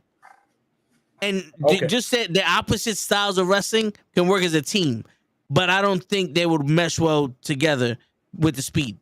I don't think Hogan's fast enough to work with Bryan Danielson. Wait, Matt, do you mean Rey Mysterio and Eddie Guerrero? Because he said Rey Mysterio and Black Tiger Mask. Yeah, Eddie was Black Tiger Mask for a while. Yeah. I'm looking like, am I missing something? If it was at the Pegasus Kid, I'm like, that's been Walt. Yeah, right? You know what I would like to see? Ray Phoenix and Mil Mascaras. Oh, yeah. Oh, shit. Oh, that's good. That's really good. I like that one. I see a lot of like Ricky Starks and The Rock. I would rather have Ricky Starks. I had it too. No. I'm gonna skip that one. This one that MJF and Mr. Perfect. Ooh. Okay. Yo, yeah. That's gonna be Eagles galore. Not to get canceled, but MJF and R Shyster, IRS. So I would have Brian Pillman and John Moxley. Yeah, that would work. Same person. Yeah. It's the Pretty same much. fucking person. We wouldn't know which cycle to fucking go. He's more Brian Pillman than his own son. So facts. It's fucked up, bro. Yo, His son is not even, it's so true. Yo, it's in his bloodline, and he's not even enough. Superstar Billy Graham and Shawn Michaels. Ooh, okay. I can see that. Okay, so the Dynamite Kid and Darby Allin. Ooh. Neither one of them give a flying fuck about their body. Seriously. They don't understand the word self-preservation. You know what I'm saying? Oh, seriously. I got one. Oh, ready? Yeah. Nikki Cross and Luna Vachon. We had a break. We had a brain connection because I was just about to fucking say that. Fucking say that. Oh. No, I'm smoking. You're the one that's getting. Yeah, I'm just taking it all. You're getting the contact high. That's all. No, that's the good. virtual contact high. Sanity Nikki Cross, not the superhero. Yeah. No, not the superhero. I want like NXT Crazy Nikki. Even Crazy Nikki Cross, how she is now, I'll take that. It's acceptable too, depending on how far we're gonna go with this. But her insanity, pretty much persona with Luna Vachon's persona. Word. Yo. Doink, the original Doink, and the Fiend. When Doink first came out and was sadistic. Wait a minute. So Not the Brooklyn you Boys. mean Alex Wright? Or Berlin? That's Wonder Kid. That's Wonder Kid. By the way, I love that music. I still bop to it now. Oh, yeah. But anyway, yeah. Alex Wright. Gotta love Alex Wright. Hell That's yeah. it. Raven and Darby Allin. Ooh. Kenny Omega and Shawn Michaels. Oh my god. Just Alex Wright and Fandango. Oh shit. No. Sorry. Alex Wright and what's the name of that? Brodus Clay? Was it Clay? Oh, somebody call your mama. Oh yeah. He couldn't dance, but Alex could dance to techno. Yeah. And Hey. Gigi is Gigi. It's pronounced Fandango. You're right. I fucked up. You Kenny sure it's not Omega and Eddie Guerrero. I'm Fuego? with that. I'm with Kenny and Eddie. I like that. I like Kenny and Eddie. Yeah. Damn, I forgot his name. Ken Shamrock. You know what I'm saying right now. And Matt Riddle. I don't even like Riddle. Just because I know they're going to fight each other at one point. Yeah, that's what I was thinking. Like, if Ken Shamrock snaps and beat the shit out of Riddle, I'm with you. That's what I want. Yeah. That's all I want. That's all I want. Shiki Baby and Miro as a tag team together. That would be fucking dope. By the way, oh props my to him for god. being on Twitter. Sabu and Darby Allin. Sabu and that's good. Sabu and Darby Allin, yes. I like that one. Yeah. Yo, Ultimo Dragon, Kenny Omega. Ooh. The belt. You want to talk about the Ultimo Dragon and Kota Ibushi. Oh. Shit. Yo, Kenta and Shawn Michaels. Oh, Kenta and Randy Orton. Kenta and Randy Orton. I was gonna originally say The Undertaker because that's how they build, but shit. Got his name already. my man said FTR. Kenta and AJ. That's what I was thinking. Kenta and AJ. Shit. Sandman and Moxley. He said Sandman and Darby Allin. Yes, absolutely. Sandman and Moxley. That's good. That's good. You know, not for nothing, William Regal and Terry Funk. That's a two. Yeah. The opposition tracks. Really? Oh, Shamrock Suzuki. That's good. They both fucking Terry Funk beat the shit out of Sabu while Sabu's trying to tape his bicep together, and I can see William Regal beat the shit out of Goldberg just because he moved too fast. So it's like, hey, fuck with that. Eddie and Prince Iakea. Oh, you pull that one out of your ass. Oh shit. But remember, we said it earlier, Leon. That's the counters. It'll be Walter.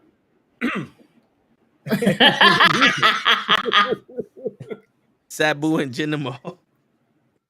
Sabu and who? Jinder Mahal. Who, the jobber? Mahal, yeah. Oh, okay, yeah. Yo, I'm gonna go. For some reason, they give a jobber a championship. Go figure. I'm gonna go a little bit old school and unorthodox, where you got Okada, and Pedro Morales. Oh wow! Oh shit! Okay, that's good. That's Tommy Dreamer, Triple H tag team champs. No, but I see where you're going with this. Now we're getting ridiculous. Haku and Umaga. We're getting absurd now. Oh, I got one for the women. I don't know if you guys remember Rockin' Robin. Yes. Yes. Her and Tegan Knox. Okay. I can I see think that. they have the personalities. I got the unstoppable. I got the tag team, and it's not my original tag team. Mike, Colossal Mike Law said that me and him as the Skyscrapers are gonna face this tag team, but it's Elegante and the Great Khali. Wow, that's gonna be Jesus Christ. What's the name of that tag team? The Immovable Wrestlers? No, it's the bodysuits. Because they're both gonna win the bodysuits with the fur on it. Perfect. I'm with that. Jackie and Bianca. That's a good one. Yep. Ripley in China. Period. Are they on their periods? I don't know what he's trying to say. Period. Oh, period. I think there was supposed to be a T. No mas. Kind of like there has to be a T. Period. Ah, all right, but autocorrect probably just put pure. Got it. Oh man. Now I understand. Yeah. Slick. I'm going to his name just escaped me. And you're going up against Teddy Long. Slick and Teddy Long. Let's fucking get it, baby. Let's fucking get it. I'm sorry. Holla. I just see Teddy Long just like put his one foot up in the air. Sideshow bro. Sideshow bro, and he always lied to his friends. Who be with the Miz? Nobody. Why would you do that to anybody? Paul Roma. Yes. Paul Roma. No, you put somebody. That's the Miz level. Good call. Never letting that one go now. Ever let that one go. No, you know who you put with the Miz? Adrian Adonis. Damn. Yeah, okay. Yeah, I'm with that one. Or you put him with Rob Conway. Just look at me. Yeah. Just look at me. Lex Luger and Chris Masters. That'd be good. I can see that actually being a real one. Kurt Angle and Kurt Hennig. I think we've mentioned that sometime this year. Dude, I don't know. What a hell of a year we've had. Just going for Xavier Woods. I don't like either of these guys, but the Brooklyn Brawler and Eddie Kingston. I had that in mind. I didn't want to say it. I so had that in mind. I did not want to say it. But it's so true. Oh, Bad News Brown and Eddie Kingston. Yeah. Even Bad News Brown, I know he's from Yonkers and Puerto Rican. Shit. Yep. Canyon and Luchasaurus. Canyon is Canyon or Canyon is Mortis? You could put Mortis in there. Canyon and Nova, ECW Nova, because they're both so innovative. Oh, yeah. The movesets. No one's better than Canyon. Yeah, I would like to see DDP and Shawn Michaels. I mean, that's pretty much like an interesting mix.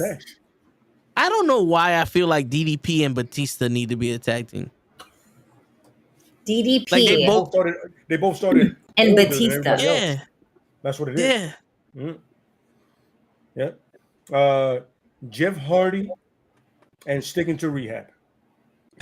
That's the only team he needs. The only team he needs. Dude, out of all the teams we named, that's the only team that will never actually happen. Absolutely. They can never win titles because they will never get along. Word.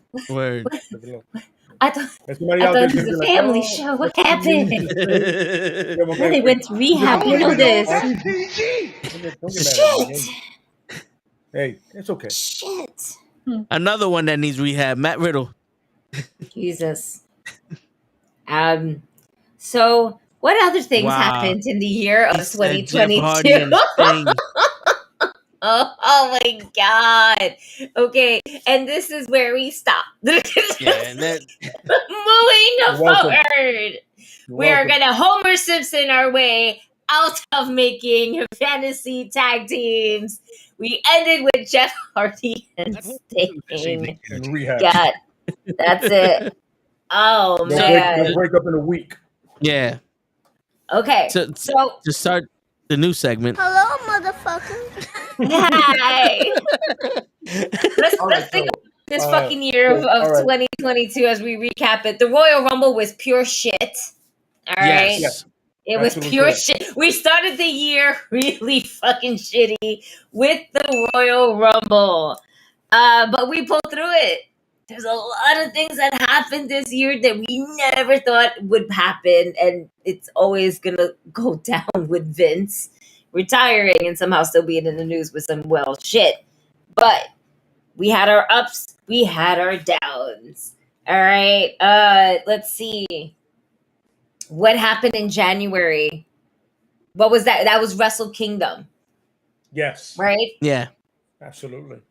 I mean, Wrestle Kingdom. It's if you've ever watched it, you know Wrestle Kingdom delivers. Because you know why? Here's a secret. There's wrestling in the title, and then there's wrestling in the ring. Yeah. It's crazy. And the entrants are just as fucking good as a WrestleMania. Oh yeah. Except for less pyros, but more strings. We love shit like that, you know. Was this the year where Naito united both the Intercontinental and the? Yeah. Yes. That's when we got. That's when they unveiled that shitty ass title, the Divas title.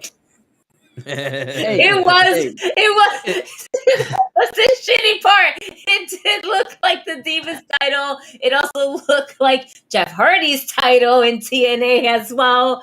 I remember thinking in my head, you know, first of all, what acid trip was he on when he came up with that? And second, the dude making the belt must have been like, yo, you sure you want me to make this? You gonna stab yourself in the leg with this shit. Yo, every time I see that, I go, yo, how hasn't he shanked himself in the nads with that thing yet? Word. Punch his dick real quick on some. Nigga said, what title do you want? A dagger. And pointing at my dick. Pointing right at my dick. I'm just like, can you review this shit? Come on. Yes. That belt is not that bad. That's it. Shit, ugly ass title. It's not that bad. Yeah, it's bad. You know why? Because if you compare it to the original one, fucking title, the original one. Look at that shit. So look at that title. Yeah, I mean that title did look good. Yeah. That one looked good. There's no need for this extra wing shit. I'll fold it up and put it in my bag and be like, yo, what's in there? None of your business, man. That's why, like you said, in my personal affairs. Watch your fucking mouth. Word. What I'm doing over here. Divas title. But anyway, besides that, there was some great wrestling at Kingdom. You know what I'm saying? Per usual, like we said, you know. 3 nights. Jesus, I'm just like kind of going through the Wikipedia of like the So, matches. yo, for anybody that complains about AEW's cards, Wrestle Kingdom got it all. It's the entire month of January. Facts. Word. So if anybody's fucking late to this shit, it might be WWE for making WrestleMania 2 nights because these niggas been doing this shit for years. Yeah. Word. Years. I remember them for bringing in Stardom now. The New Japan for bringing in Stardom and having the women and having their first women champion. Props to them for doing that because Stardom has been murdering it for years and it's good to get a bigger platform everywhere. So props to them for that. That's great, man. You're gonna see some great women wrestling from all over the world now. But by the way, I had to say we were talking about elbow drops before. Kairi Sane. Oh yeah, probably has the second best after Macho Man. Absolutely. Yeah, she delivered. That insane elbow. Mm-hmm. Like it's so great to see like women wrestlers actually that do that elbow, and they do it so much better than the men that do it. You know, not like there's so many wrestlers that always try to like talk about dropping the elbow and always being one of those to drop the better elbow. All the elbows that I've seen, elbow drops, have always been perfected by the women. All right, Kairi Sane's one, Bailey's another one too. Because sometimes her elbows be dropping. All right, but it's not that many that actually do it. But Kairi Sane's a fucking beast with that fucking elbow, and she, oh man, it works so well. And to kind of come back in full circle for the new year that's to come, there's talks. Mercedes, Sasha Banks, New Japan Pro Wrestling, and Miss Mercedes herself. I have a serious question before we go on to that. Does anybody here on the panel at this point in time even care or really want Sasha Banks back in the WWE? I want Mercedes back in my wrestling ring. And so not necessarily in the WWE, just wrestling again. I want to see Mercedes, Sasha, lo que sea, whatever you want to call her. I want to see her back in the wrestling ring. Because it's exciting to watch her wrestle. And seeing her live and pretty good up and close and everything like that. Except for restraining orders.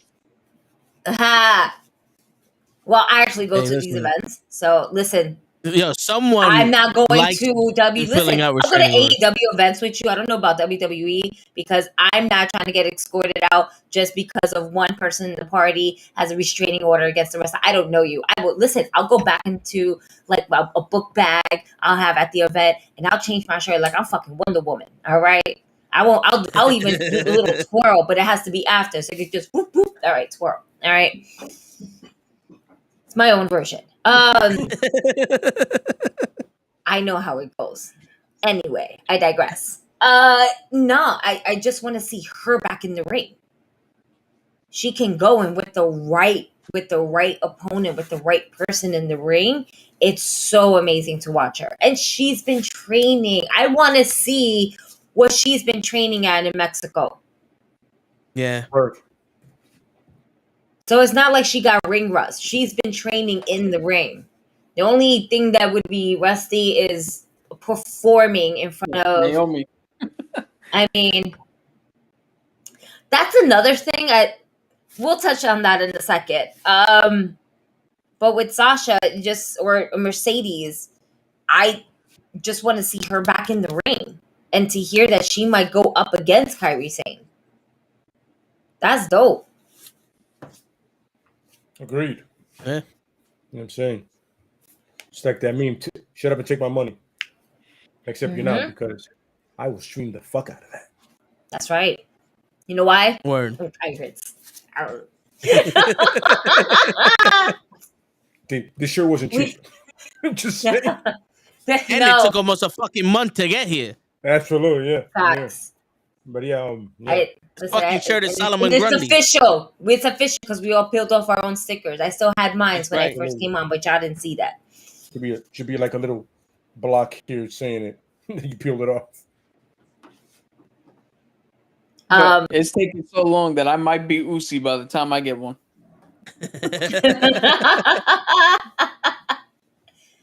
Oh man. Ritara from TNA be a good tag team with Paige. Tara is in for.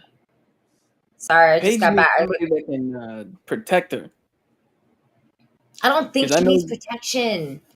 Well, I don't think she needs protection, but I don't think she's just 100% comfortable back the way she wants to be. And I spoke about this last week, how she tried to like go after Britt Baker and didn't even fucking give her a couple more kicks in to get out of the ring. It just seemed a little stiff. I'm not sure. Maybe it's the people that she's working with.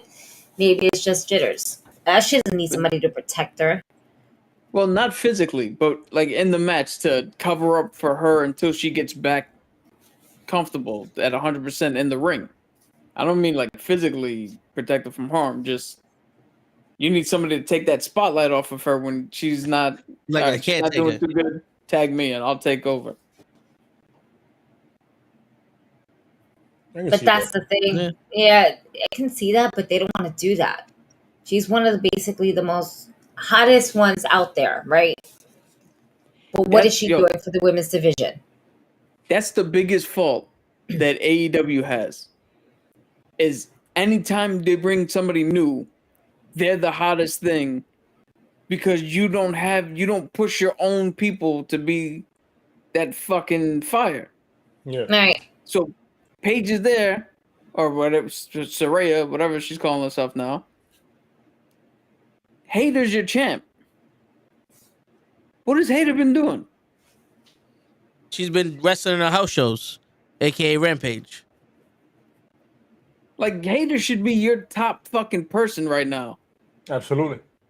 She was when she was chasing for her the time. than when Tony Storm was the interim champ. You know what it is? Tony Khan goes, I have this perfect storyline for you. And the payoff is going to be you're going to win the championship. Cool. What am I going to do after that?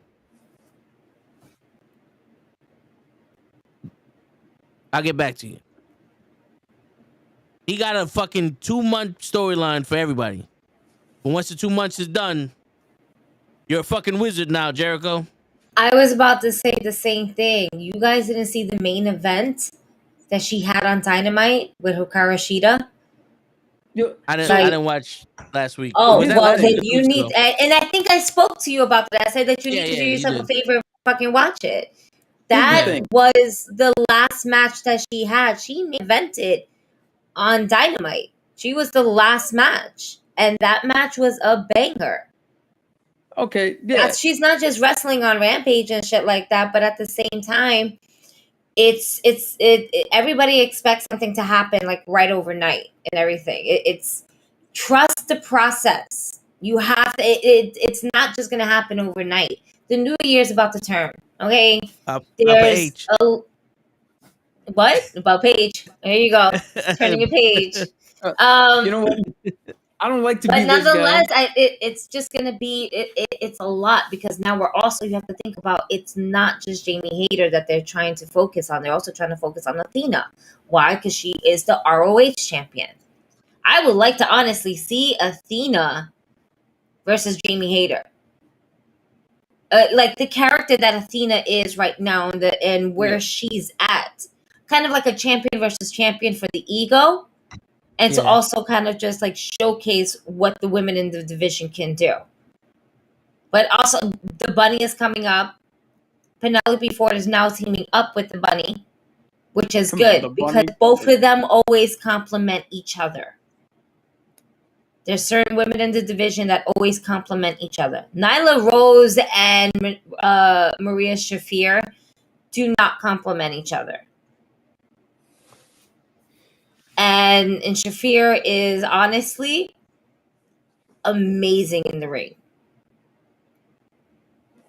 We're still bringing her up, but there's just a lot more to the package because when somebody has the mic, they can easily fuck it up.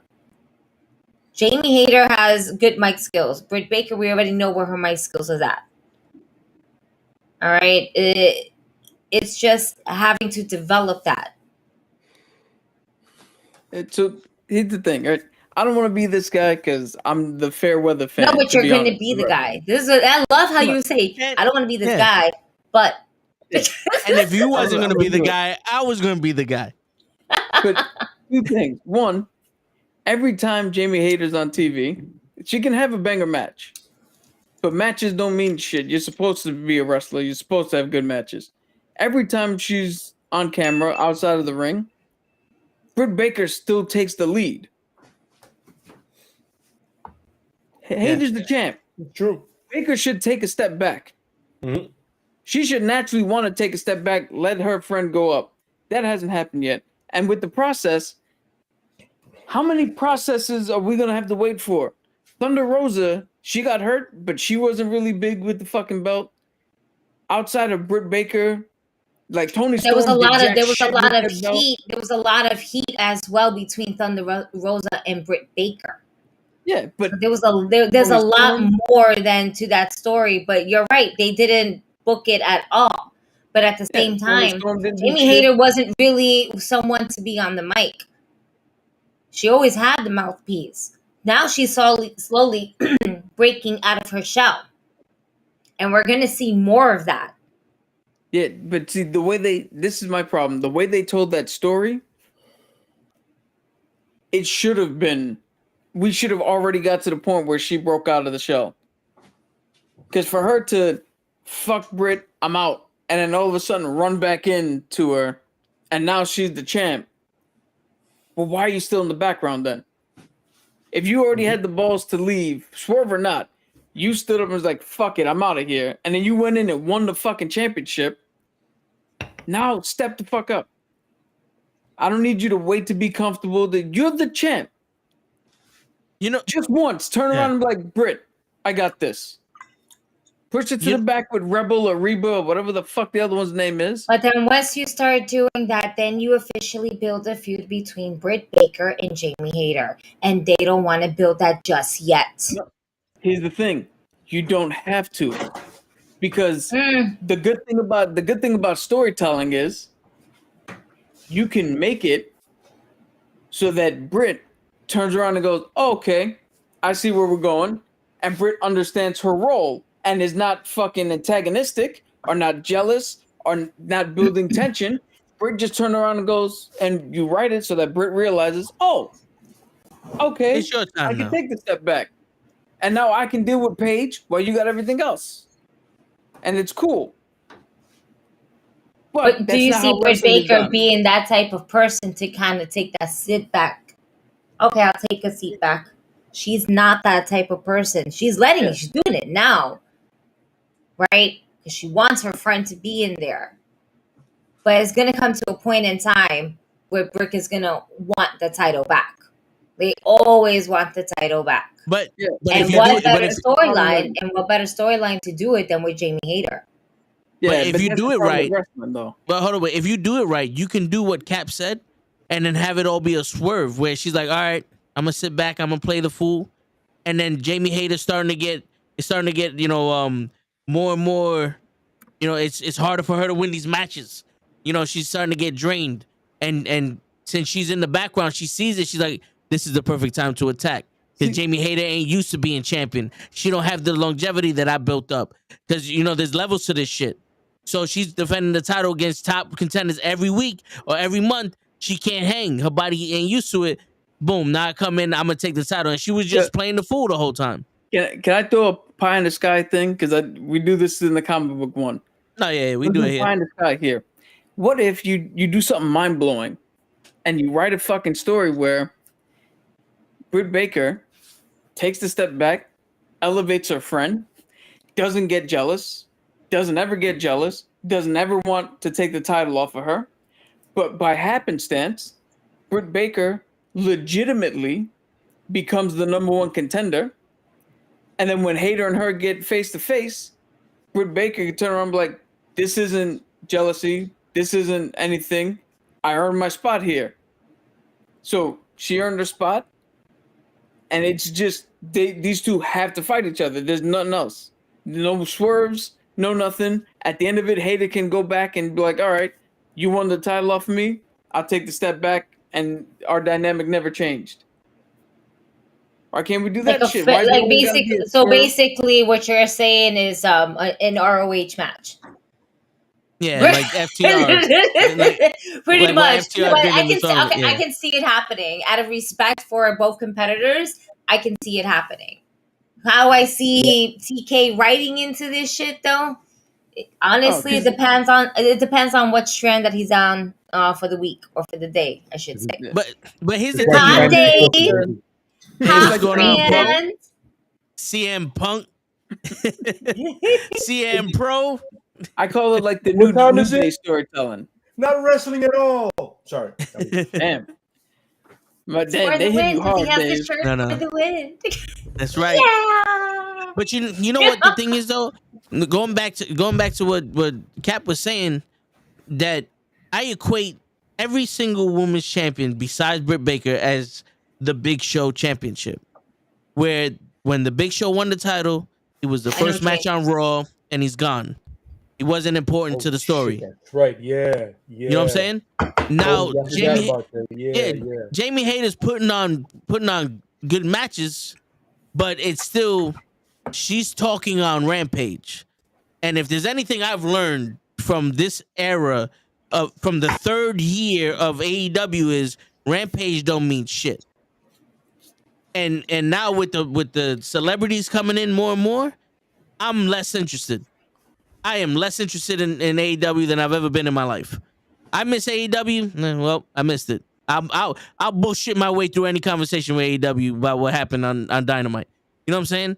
But it's just to me, it's like you want to make her the top priority. Your world champion MJF slipping also. Put her on Dynamite. Give her a segment. Give her a few segments, and let who's gonna be the number one contender for her. Let her pick somebody, or let her fucking bully someone or something. You know what I'm saying? Like me and Lay was talking about this yesterday. It was back in the day, I'm better than you. And you had to earn your spot at the title. Yep. She has to be the dominant figure in the division, and everyone else has to earn their way to her. They're not showing that. They don't show that for any of their champions. Nope. It's like MJF is sitting there like, well, which one of you guys are going to challenge me? And it's like, no, bro, you're the champion. You don't need to do that. No. They have to chase you. I've never seen champions chase competitors. That's a funny. I was same thing with those. I'm telling them, rivalries can be done in feuds can be done in a great way. One, you could just not like each other. Whatever happened, just not liking each other. There's a lot of motherfuckers I don't like. Two, Yeah, the same thing. Yo, my man, I got the prize. If you lose, you go back to the bottom of the ladder. Next man's up. I need to just be here. You need to climb the ladder. Come to me. You know what I'm saying? Come right. Look, I'm in the skybox. Come to the skybox and find me. Make That's me it. want to fight you. Yeah, be the main boss. Be that bad guy. Don't just insult me though. Cost me. Yeah. So called out Roman years ago. Certainly got a title shot. But I call Roman a bitch ass. He wants to wrestle me. 3 years running. He's been ducking me. I'm the one that's been challenging you, Roman. And 3 another thing. years. Everybody's wrestlers are so sensitive. You say 2 words to them, you got the shot. Nah, man. I ain't giving you a title shot, bro. You ain't do shit. Yeah, you call me bitch ass. Yeah, whatever. You lost man. your last 7 fucking fights. Now, that's Rollins. Losing your way to a title shot is hilarious, by the way. He didn't do that? Every Twice? title shot he got. The tag team title shot, the United States title shot, the WWE title shot, the Universal title shot, the TBS He's a visionary. He visualizes himself being champion. So therefore, every shot is his shot. That's it. Listen, he all right. The up, down championship. Listen, I just hear his theme song right now in my head, and I just want to sing it when I get to a live crowd. You seen any sports team lose their way to a championship? The Jets would have been fucking Super Bowl champion like 7 times. This is if it was like that, the entertaining part about it. That's the thing. They won the World Series for like 50 years in a row because somehow they lose their way out of championships. Same. It makes no sense. Oh, just because you put on your girlfriend's lace outfit, I got to give you a title shot? That's weird, bro. No. Your girl gets a title shot. You suck. You know what I'm saying? Look and at she ain't that much better. Roman is a perfect example. Everybody comes to him. He smashes him. He moves on. Somebody else steps up. Yep. Everybody else, you got to fight me. No, you don't. Roman's probably the best. John Cena literally just did that, didn't he? Though. That's what I'm saying. John Cena had the open challenge, right? You're an idiot.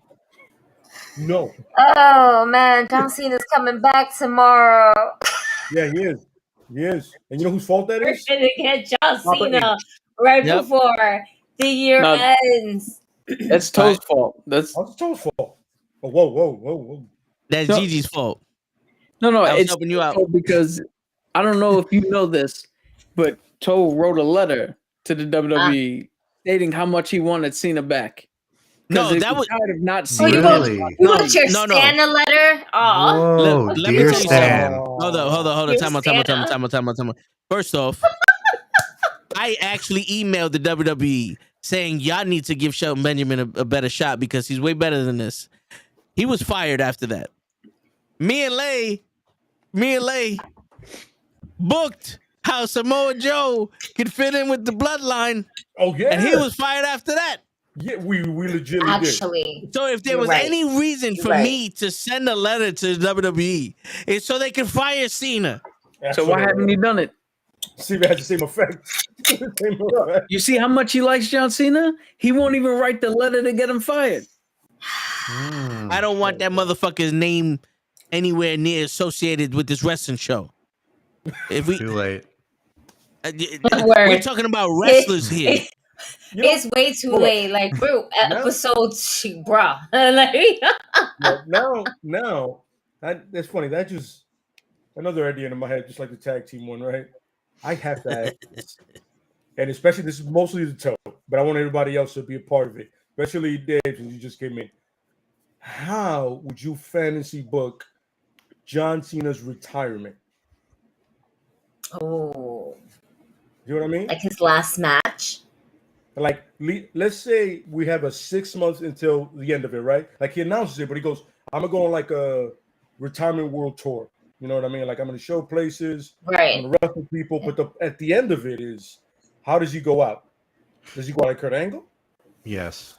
Does he go out like Ric Flair, even though he came back 75,000 times? You okay? And- Like, how do you book it man. from when he announces it all the way to the end? Godly. Ric Flair, if you ever hear this, please don't go back in the ring. We appreciate you. We don't want to watch you die in the ring. Do you want a real answer from me, Lay?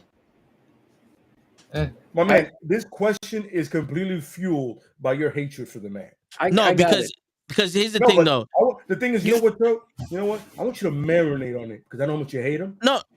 Here's the thing, though. Like, in all honesty, I'm gonna book him as fair as I can because so many people admire this fuck, right? But I'm gonna do. But I'm gonna do it in the way. How do you say admire this fuck in the same sentence? Yeah. He just did. Right now, I'm thinking about how can let's say I'm WWE, right? I'm Triple H. I'm Papa H, right? Oh God. I spit out the water and everything. And my goal is to make money. And we can capitalize on making as much money as we can from John Cena. And you gave me 6 months. John Cena is going to have his retirement match against Stone Cold Steve Austin. Okay. I will accept that. That's how I would do it if I was in the business of booking for money. Because right now, it's either Stone Cold Steve Austin or Dominic Mysterio. And I don't want Dominic Mysterio. Yo, hold on. Tone just admitted that Dom is on the same level as Stone Cold Steve Austin. No, they're on the opposite spectrum. No, he's talking about John Cena. Lay knows where I'm going with this. They're on the opposite spectrum. And if you want to hear the booking for Dominic Mysterio, this is how you do it, Lay. This is how you do it. 6 months. Dominic Mysterio is in jail right now. Guess who's in jail? He got locked up on Christmas. Yep. No, I think he made bail. He made bail. All right, it's been a couple days. He made bail. Thugonomics. John Cena's in jail with him. And Thugonomics John Cena makes Dominic hold his pocket. And when Dominic gets out of jail because of Rhea, he falls in love with Thugonomics John Cena. So he bails out that John Cena. And then for 6 months, that John Cena, that Poppy is controlling Dominic. And Rhea Ripley's trying to get control back from Poppy. And it's a tug of war between Mommy and Poppy, right? And then what happens is that John Cena, he goes to clothesline Rhea Ripley, but fucks up and shoulder blocks her. And then Dominic is like, oh, you hit Mommy. And he takes his belt off and he whips him in the ass, right? And Damian Priest comes out and is like, yo, I'm done with this shit. So he leaves and Finn Balor walks out with the gorillas, with the gorilla motherfuckers from Japan. Gorillas of Destiny. Yes, them. And goes, I'm out of this Judgment Day too because I have the cash judgment on y'all freaky motherfuckers. And Rhea Ripley is like, you know what? I'm out this shit too. And they just stand there in the ring for 15 minutes looking at each other. And Dominic is just saying, well, why, Poppy? Why, Poppy? Why, Poppy? All right. And that is how John Cena retires from the WWE. Why do you let this man talk? So yeah, Kurt Angle. I didn't realize it was going to become a custody battle. I didn't know that we were still doing a custody battle. I was just trying to go to the next event. No, here's the thing. I gave you an unbiased booking, and then I gave you what you wanted, Lay. I gave you the deep down in my soul booking. The only possible booking that would make John Cena not look like a fucking doofus is if he was a gay, thugonomic, homosexual fucking break out of jail. Gay and homosexual. Wow. Bro, like these are a lot of bad things, bro. You know, not for nothing. Ain't one of them. You know damn well if John Cena would have walked up right next to you and you realize you were standing next to John Cena, you would be like, oh shit, that's John Cena. And everything that you just spit out your asshole, okay, just came out of nowhere for this shit, okay? And you're gonna be stuck like, you're John Cena. No. Hey, what's up? And he's gonna look down on you because your short ass is like, holy shit, it's John Cena. I can see him. Cap My knows. God. I'm dumb enough to repeat what the fuck I just said in front of his face. Cap knows this. Cap knows. I'm pretty sure y'all know this too. Like, he's slightly smiling. He's like, yeah, but no, not really. I think you'd be, it's John Cena. So, So, I'm trying to understand how gay and homosexual do not mean the same thing. Yeah. First of all, because listen, I don't know what letter they want to be. I feel like the level of repetition. I don't know what letter they want to be. Wow. And the way it followed each other up, I said, wait, doesn't that? Doesn't that mean the same thing? And another thing is, I didn't realize this was Eddie versus Ray again. Dominic is somehow in the middle of another custody battle. Apparently. Well, you can't have original shit in the WWE. So I mean, you know what's funny? I actually don't regret that because that might have been. You press that button again. You know what's funny? Oh, no, I got you. What you just said is one of the most insanely idiotic things I have ever heard. At no point in your rambling, incoherent response were you even close to anything that could be considered a rational thought. Everyone in this room is now dumber for having listened to it. I award you no points, and may God have mercy on your soul. But you're welcome. Because what I did was the most realistic storyline that you'll get from the WWE. Go fuck yourself. Oh my God. All right. Anybody else have anything that's I got one. Please, Cap. Please save this. Yeah, I'll be Papa John right now and save this. I pray. I pray. Hey, hopefully less racist. Yeah, way less racist. Yeah. So here's how we do this. We take what happens tomorrow, right? We have John Cena come back, and we have him and Kevin Owens beat Jey Uso and Jimmy or whoever whichever two they're gonna fight. Roman and Sammy.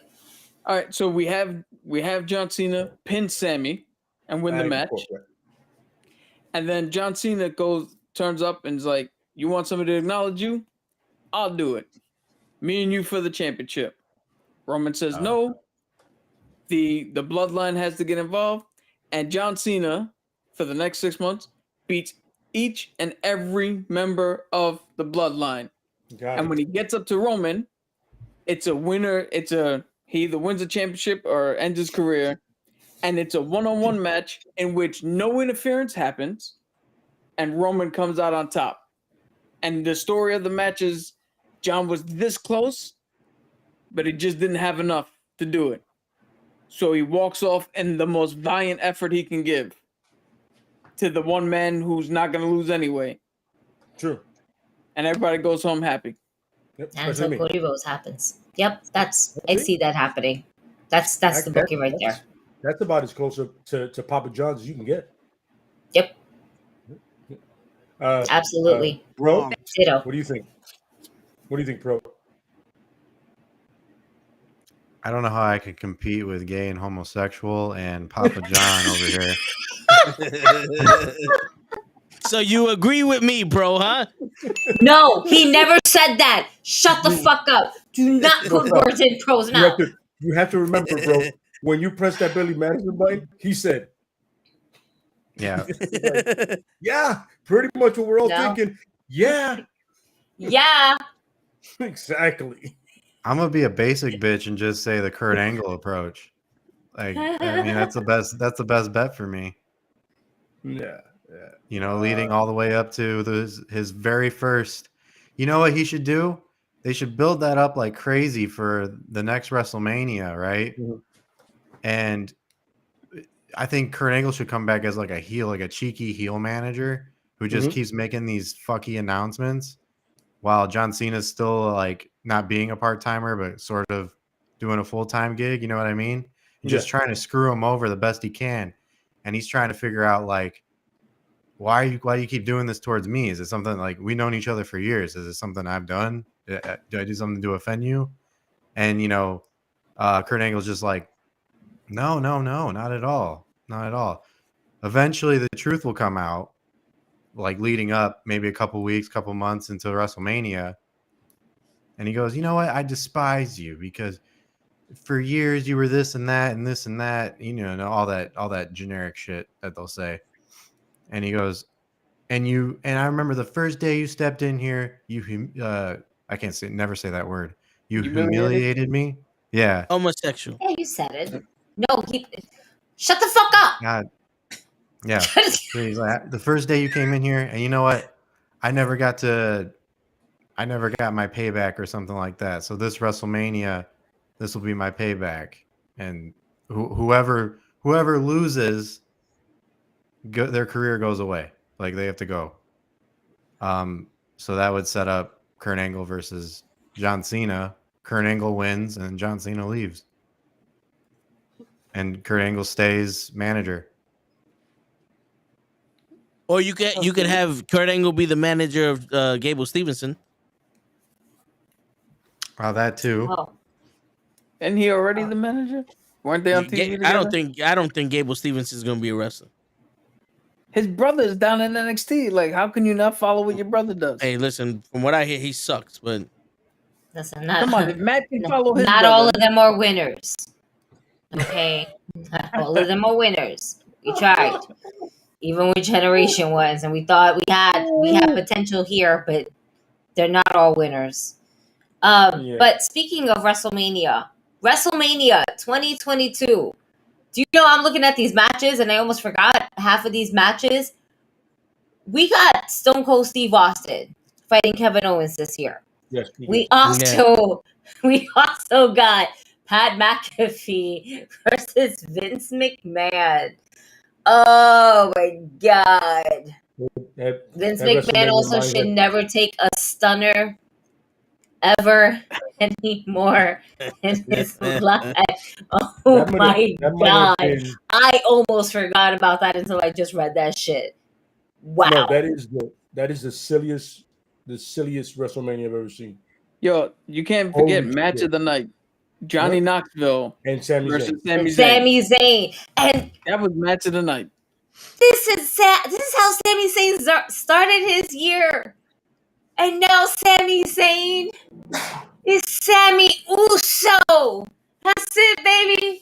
Because they the twos and we the ones. That's right. Sami Zayn ended this year as the number one. Well, two, because Roman, tribal chief, my tribal dad chief, comes in as number one. But, God, how amazing Sami Zayn's year has been. Let's think about it. Sami Zayn has one hell of a year. Booking wise, probably one of the best years ever. Insane. Yeah. I just gotta point out how fun it is that the Spaniards all have the We the One shirts, but the white guys are sitting just with whatever we got on. Hey. That's because we're closer to they still this is for the win. They still repping for the win. We're still going for the win. They're honoring Us because he's going for the win. That's it. Cause we the ones, baby. We the ones. It. Hey, because we're going for the win. For the win. And everyone else is the twos. That's it. By the way, I just love the absolute insanity and hilarity of We the Ones. That shit makes no sense. Well, you know where it came from, right? You know where it came from, right? Yeah, the Usos. Yeah, because they were in the background like, yo, we the ones that wrestle every night. We the ones that make the tag team division do this. We the ones that do that. We the ones that do that. And it just became, yo, we the ones. We the ones. You know what's funny? Once he said Usi, I was like, that's going to catch fire. Yeah. Oh, man. You saw them all in the ring. Out of every catchphrase that was out there this year with MJF and CM Punk and Moxley and just everybody, nothing fucking beats. He's just not feeling Uzi. And the fact that Sami Zayn was able to make everyone in the Bloodline break character. Oh my on God. fucking air. Solo, but My man succeeded. He was like, I'm gonna make them break character. Fuck it. But before the end of this year, all them they all gonna laugh. Yo, I felt bad for Roman because the camera's right in his face and he's on some shit. What do I say? How do you follow that up? He's like, that's my favorite. He was like, you know what? Wrestling. I'm just gonna keep. He laughed about it. He was like, it's because you're not feeling Uzi. Oh man, that's like my favorite. And when wrestling does that is when they don't force humor; the humor just comes naturally. Yeah, and people are trying not to laugh because it's funny, not because it's like cringy Nickelodeon humor. Absolutely. I love that. I agree. One of my favorite things is it's like, yo, we're going to the Waffle House, and you see Jake just go. What? Yeah. He popped so hard. He's like, yeah, word. Waffle House be hitting. Waffle House be hitting. Jimmy looked at him on something like, he just goes, we going to Waffle House, bro? We doing that? But I like that. I like just like that. Those little moments is all I need. You know what I'm saying? Yeah. We're just on some. Jesus Christ, what am I gonna do with this dude? all right. So now I gotta use Uzi. That's what Roman was thinking. How do I put Uzi into this? How do I keep trucking? You know what I'm saying? And you can't help it because the whole crowd is there. So it's like you motherfuckers adding to this. Like that. Of course you would. This is good. Uzi. I want to give props for Sami coming up with that, and for Roman just turning around and go, "You're not feeling Uzi? Cool. All right, folks, I get it. I was like, and the best part is that Roman is like, no, come back. Come back. Come Where you going? Come back. No. Like he's like, nah, you ain't gonna leave me hanging on this promo right now, homie. Nah, like we both breaking character right now. I'm not gonna stand there here taking grenades by myself. Get back here, bro. We're in the scene. Word. No. You gonna leave me hanging. This is about you. That might be one of my top 3 favorite moments all of just pro wrestling, because out of nowhere. It was a wholesome one. Usologist was my other one. I was like, but my favorite thing was Toe's definition of usologist. I was like, that's actually really fucking good. Yeah. Don't ask me to repeat it. No. But it's somewhere. What was the definition? We have to get that. Yo, you know how far back we got to go? Yeah, man. And we don't know exactly what time frame or where. Yep. But getting back to the actual thing, the wrestling. Yeah, but WrestleMania was probably the silliest night of wrestling I've ever seen in my life. And that shit was hilarious and sad at sometimes. He's on some. What was AEW's first pay-per-view for this year? First? Their first pay-per-view. Was it Double or Nothing? Revolution. Double or Nothing. Or was it? I'm looking at AEW pay-per-view for this year. The first one I see is May, June, September, November. Double or Nothing, Forbidden Door, All Out in Full Gear. Yeah, they usually have 4. Yeah, they have a lot of pay-per-view. That's true. So Double or Nothing would be their first one. Yep. Forbidden, they have like a main 4. Yep. Yeah, those are the main 4. Did they get rid of Revolution last year for Forbidden Door? I think so. I think they switched it. Yeah. Because Revolution now is March 5th. Is it really? Yeah, because it's AEW, New Japan Pro Wrestling, Forbidden Door, then All Out, then Full Gear. So it was March, May, June, September, and November. So there was 5. Oh, you were right. Revolution, March 6th. Hangman Adam Page versus Adam Cole, baby. Oh God, yeah, that's that when Adam Man, Cole I came out. fucking miss Adam Cole. Yeah, Yo, that's he when must Adam have Cole had a came out in the major fucking Spartan concussion. wear. Remember that? Yo, He came out in the Yeah. Halo. Yeah. Yeah. You know, there's talk that Adam Cole might not be able to return. Nah.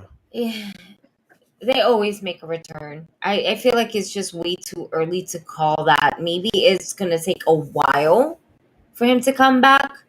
I don't think it's gonna be permanent. If I'm in the state of mind of thinking, if someone's able to come back from a broken fucking neck, they can come back from concussions and just like taking their time. You know, I am a firm believer like he will come back into the ring. They're taking precaution, yeah, but I feel like there will be a point in time where he is going to be completely clear to go ahead and wrestle again in the ring. He should be. Shit, Matt Hardy cracked his skull on concrete and they let him wrestle. Word. Oh yeah. Thanks, Sammy. Yeah. Good volume. Cocksucker. Listen, not for nothing. Sammy Guevara and Ty Conti, one of the best heels of this year of 2022. Everybody fucking hated them. And as character-wise, I'm not saying. Listen, some of the Sammy Guevara matches I always enjoy watching. They're fun to watch. They're a little scary, yeah, because we've seen a lot of shit, but they're still kind of fun to watch. And who didn't love watching Eddie Kingston just pushing him down from the top of the cage? I was there. I saw it. Well, so you said exactly. Yeah. I give the man credit for taking that fucking bump. All right, I can't discredit the man for taking the bump. To be the guy, it should have been Jericho, because I saw Jericho in that ring with Eddie Kingston, and it was always on sight. Maybe Eddie Kingston had his eyes closed. And, you know, Jericho was on top of the cage with Eddie Kingston. But this is not Chris Jericho getting pushed off the fucking cage from MJF, and then he falls on pillows underneath and shit like that, and then looks up at the cameras like, yeah, no, I'm good now. Yeah, oh, the camera's on me. Because that's what happened. All right, we're not doing that again. They decided to go ahead and use a youngin to go to it. Hey, so we're gonna put you to the table. You good with that? Yeah, sure, cool. Because Jericho can do it. He'll break his back. He might die. Save the gems. All right, Chris Jericho's a gem to this wrestling business. I hear you, but I can't give credit to Sammy Guevara for being a fucking spot guy. That's all he is. You got to. He's not just a spot guy. He actually does really good wrestling moves. It's just that his character is more of an asshole. Ty Conti, she's gotten better, but I don't know. I just saw her match with Ruby Soho and Willow Nightingale. Yeah, I seen that. Who was it Anna Jay? Right? Yes, Anna Jay and Ty Conti. Yeah. Yo, it was a good match, but I saw her being careful with Ruby Soho. Yeah, what did I tell you about that match? I told you Willow Nightingale and Ruby Soho are proof positive that you can't just take two wrestlers and put them on a team. Yeah. They had less chemistry than fucking Swerve and the Bear Cat or the Battle Cat or whatever Keith Lee's name is. Hey, now. respect the name. Keith Lee. That's it. He is Keith Lee. We don't call him that Battle Bull Cap anymore. Unless Kenny's in the chat. Unless Kenny's in the chat. Kenny. Kenny's in there. Battle Cat Kenny? No. No. We get a Battle Cat too. Kenny's like, I ain't got time for your bullshit. There's enough people in there. So yeah, let's talk about some things. Hey Dave, you want to talk about CM Punk? What a year of Punk did we fucking have? We have to acknowledge this as well, all right? Because listen, it's one hell of a fucking year. The man literally had a calendar year before he left the company, or right now is somewhat in hiatus because you, sir, decided to go ahead and show the world This amazing fucking reply from CM Punk went back to say to Blow say up Dave's thing. Blow up Dave's thing. shit talk. Blow up Dave's put Dave up. Blow me up. Yeah. By himself. See that picture to his right? Yeah, there you go. CM Punk. There you go. No. Duh. He is Dave and Punk. I'm gonna jump in here. What had happened was, right? Oh my God. Punk once lit a pipe bomb and threw it when he was in the WWE, right? And it went off and it worked. Then he went backstage, he lit a pipe bomb and forgot to throw it and just held it in his hand and it blew up in his face. Wow. Yeah, but pretty much. On one token, They beat up his face. The real culprit and the real person who should be blamed here was the fucking piss poor bitch sitting next to him, Tony Khan, who just let him fucking talk. The gay homosexual. Cutting him off and going, yo, we handle this another time. What the fuck you doing? Word. Because you let him...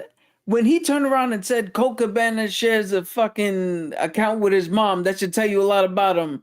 Even I, who am a CM Punk fan, went, the fuck does that got to do with anything? I don't know, but it was funny. Yeah, but like, how does that tell you that Colt Cabana is a bad person? There's a myriad of reasons why he might actually do that for the benefit of his mom or himself or some other family shit that we don't know about. Like, what the fuck are we talking about, Punk? Tony Khan should have cut that shit off. And whoever else was in the back should have stopped them from fucking fighting. There was more context to because people were talking shit about him and including, they were also including the Colt Cabana shit as like a what do you call it? As like an example on how toxic he is. And somebody brought him up during a question. It was like somebody from Wrestling Observer. They're like, what about you and your relationship with Scott Colton? And he goes, oh, I don't mess with Scott Colton. Why'd you even bring him up? And he's like, and then he just went off on it. Like, it was the gasoline that just kind of just inflamed. But again, that that's fire, Tony Khan's fault because Tony Khan. But wait, are we getting worked? Any proper warning? Huh? No. Are we getting worked? Is this considered as a work? No. No, I think that was 100% real. He just had enough of after years of being asked that question, asked and answered. He had enough. But like I said, Tony Khan made this shit worse by not giving anybody a reason for why Colt Cabana was just now all of a sudden, you're off our television, you're in Ring of Honor because Punk is here. Making it look like Punk showed up and pushed Colt out. When that probably wasn't the fucking case at all. So again, this whole thing starts at the top. He fucked up and he let his favorite wrestler screw himself over. Dave, do you think this will work? Pretty much. Yeah. No, I think it was real. I think there's a way that you can make it into a work if everybody, holds hands and says kumbaya. But that's a lot of egos that's just like kind of playing in the room. Dude, so do you mean like if Colt Cabana or MJF versus CM Punk for the title and Colt Cabana helps CM Punk win the championship? No, just have Colt Cabana have a match with CM Punk. Prove to us that bygones are bygones. We can let all this fucking past shit and animosity just go away by having a match for us. You know how much money that would bring? Not as much as you think. It would bring Punk versus Kenny Omega? Yeah. Well, that would have brought in money. Yeah, but not versus Colt. Him and Colt Cabana, I don't think people would be interested because of their history. Right. That's like kind of one of those bitter rivals that just like you kind of want to see. It's like your Brett and Shawn Michaels type of feel. Are we forgetting that CM Punk got injured in both of his title victories, and then got fired after the one that he didn't get injured? And he didn't even want to be champion. That was something Tony Khan forced on him. Yeah. Legit, CM Punk was, when he first came in, he said he's here to just push everybody else up, which was a legit thing he wanted to do. Which is what Tony Khan should have let him do, because the motherfucker admitted it himself that he didn't even bother getting back into fucking ring shape. He was just gonna show up and fucking go off of his memory of how to do this shit. And boy, was that the wrong thing to do, Mr. Made of Glass.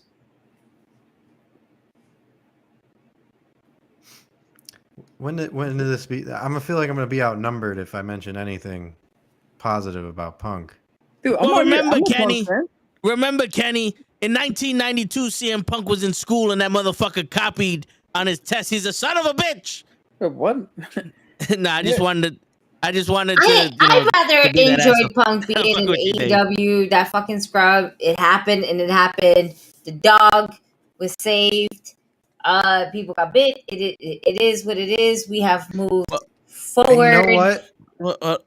The right people got let go too, and the right people got punished for what they did. Yeah, they didn't just let it slide. He didn't come back. Everybody got fucking hit for that shit. Yeah. And real quick, Daniel goes, if Punk working a match with Hangman was awkward. First off, Hangman can't wrestle. I'm gonna fuck what anybody says. Hangman can't wrestle. Omega in the ring with CM Punk would have been a way fucking better match. On paper, that's a match that I think AEW fans would be interested in. CM Punk versus Omega. I'm pretty sure they had their fucking calendar marked already for when they were gonna have that match when Omega came back. You know what I'm saying? But the biggest problem with AEW is Tony Khan. Even in that situation, anybody worth a grain of salt would have been like, what's the first question? So, Colt Cabana, don't ask that. Cut off the guy asking the questions and just be like, no. Talk about the pay-per-view. CM Punk is the world champion. You want to talk to him, you can pull him to the side and do that shit. This is AEW. This is AEW. It didn't help that CM Punk went off on his tangent, but I go off on my tangent also. But y'all motherfuckers got the balls to be like, yo, shut the fuck up. Oh, well. You know what I'm saying?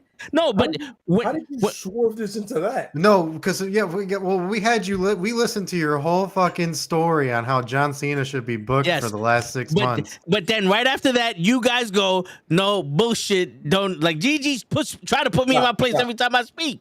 Time out. I said, press that button. Yeah.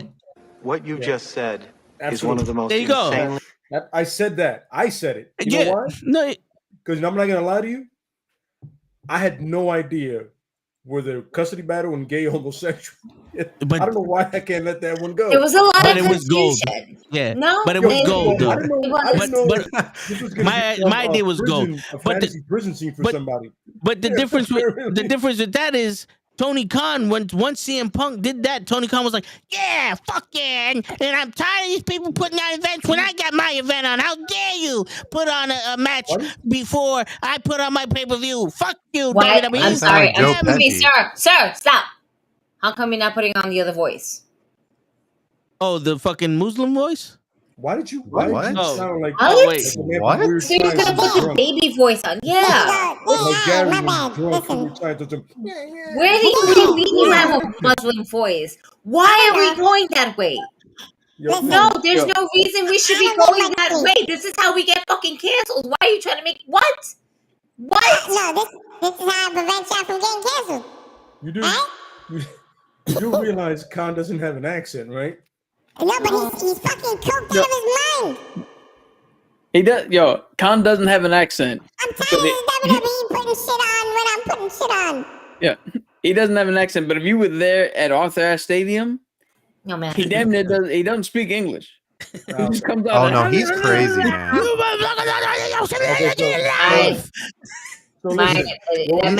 don't speak English. He don't speak Spanish. He speaks gibberish. So before we get thrown into a Ultimate Warrior promo by Khan, what ultimately we're all saying is that he's a bitch ass. Yes. Yeah. And he needs somebody that's not a bitch ass to run the asylum. He ruined what could have been. He ruined what could have been AEW's biggest year. Yeah. With CM Punk being the champion. Despite CM Punk getting hurt, despite CM Punk getting hurt, the next thing was going to probably be MJF, and MJF and CM Punk would have been fucking gold because MJF would have been able to hold CM Punk like he did. I think as far as the immediate action of what happened, yes, he fucked it up. Afterwards, I think he handled it like a boss should. Well, I think that's probably he punished his fault. the right people. No, yeah. I mean, he does. It's not like we can't sit here and say he has no balls. I mean, he's obviously got. He some had balls. to go ahead and take some action to all the shit that because if he didn't, like he could have done a Vince McMahon and just said, fuck it. These people are just peons to me. I don't give a fuck. In all honesty, if he had balls, he'd have been like, all y'all motherfuckers suspended for however long they were suspended, and then they would have been like, okay, now y'all motherfuckers got to go into to training to be executive vice presidents because y'all not professional as shit, and you got to get into fucking ring shape. Because you let them go is easy. Letting people go is easy. You invested millions of dollars in this man. Get your money's worth. Sure. Vince would have been like, Vince would have treated Punk the way that they're treating fucking my something. What is this fucking guy? El Idolo. Andrade. Yeah, because Andrade really had a fist fight with Sammy Guevara, and they said, that's not the magic password. We didn't do our cuts yet. But that's not really Tony's fault. No, you know what that is? And you know what the common denominator was with that? Sammy Guevara. Yeah. Because he had a problem with it. That's two grown-ass sensitive men. That's all that shit is. Apparently words mean enough that I'll throw hands with you. You put hands on me, though, I'll drop you. You scream and yell, I'll be like, that's cute. Move on. I think if anything, if you're a boss of something, you would expect your employees to act like fucking adults and not like fucking high school, fucking kids, and grow up and not have fights in the backstage. That way, I'm not as stressed out to having to do all this PR to say, you know what? No comment. It's unbelievable. Yes, a lot of times less is more. You know what I mean? Just on some, all good. And cut his mic off. Yo, he could have put Punk in that death match that Moxie was in. It could have risked his life. Those sparklers could have fucking gave heat to his arm. Okay, listen. So the best thing to come out of that whole thing is that the trio titles went to the Death Triangle. That's all I care about. Y'all know I'm an AEW for life mark here, but I'll say that fucking match was awful. Yeah. That fucking all you hear at the Dave, end of that. Yeah, for real. Yo, Dave, I'm gonna keep it 100 with you, Dave. If AEW stood with what they did in the first year, I'd have been an AEW mark for life also. But I think they're getting there.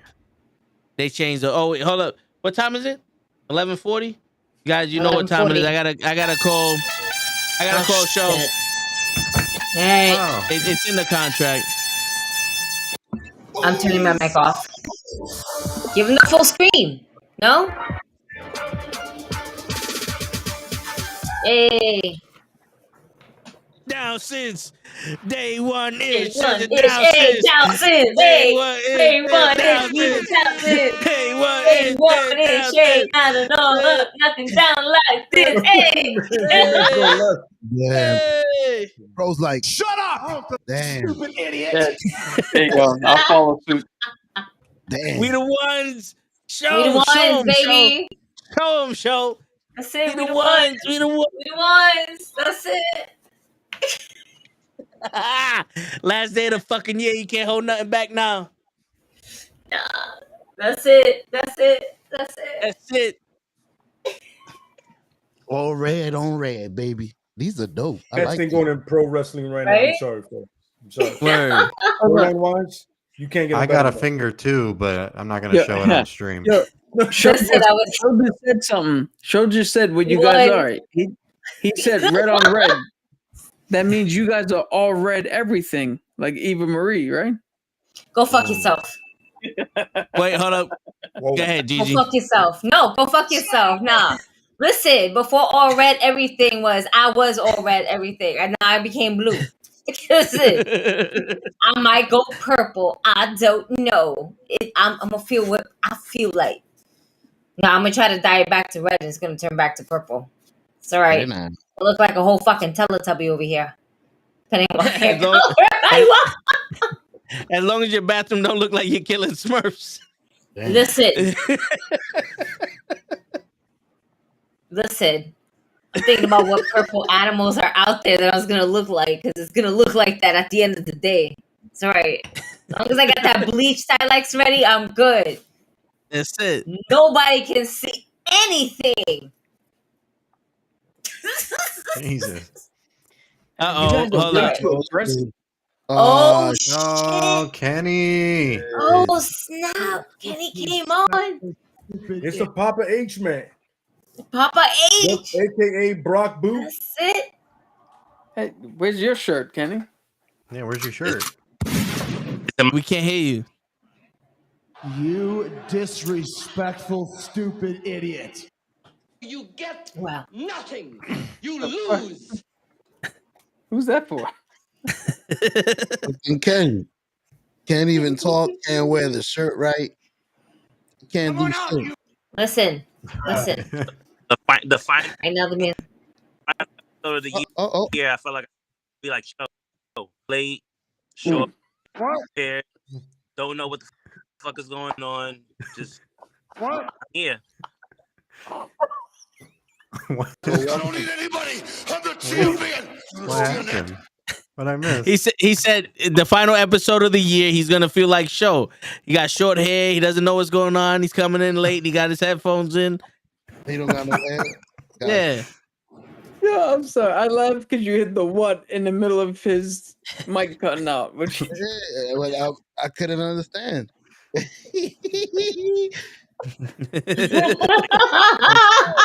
We only got 2 spots left. We're just gonna throw that out there.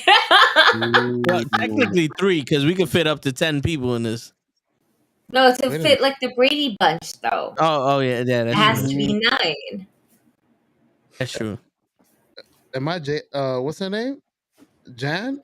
No. No, you're Marsha? Show. Marsha? You're not Marsha. No, you're not Marsha. What? Yo, man. You're the help. Lay, I was 3 seconds from saying it, Lay. Damn it, you beat me to it. Get him. What's her name? Alice? Wasn't her name Alice or something? Oh shit! I'm the old Like, lady. if you do legit, this side here is the males, right? For the most part, females was where Toe and Cap are at, and then down the middle the adults. Who's the So what you main? saying? No, we're gonna put the adults. We're gonna put the adults. Hey. Hi. I'm an adult. Welcome to the Button Show. The help is in the right place, though. There it is. It's just not a very good help. Just late all the time. Word. How's the last show of the day been? Of the week? Last wrestling show of the week?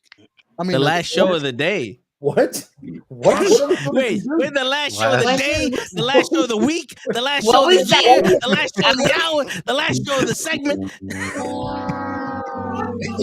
This is it. I want to know what other show he did. What this show before this? Yo, Toe, y'all holding out on us?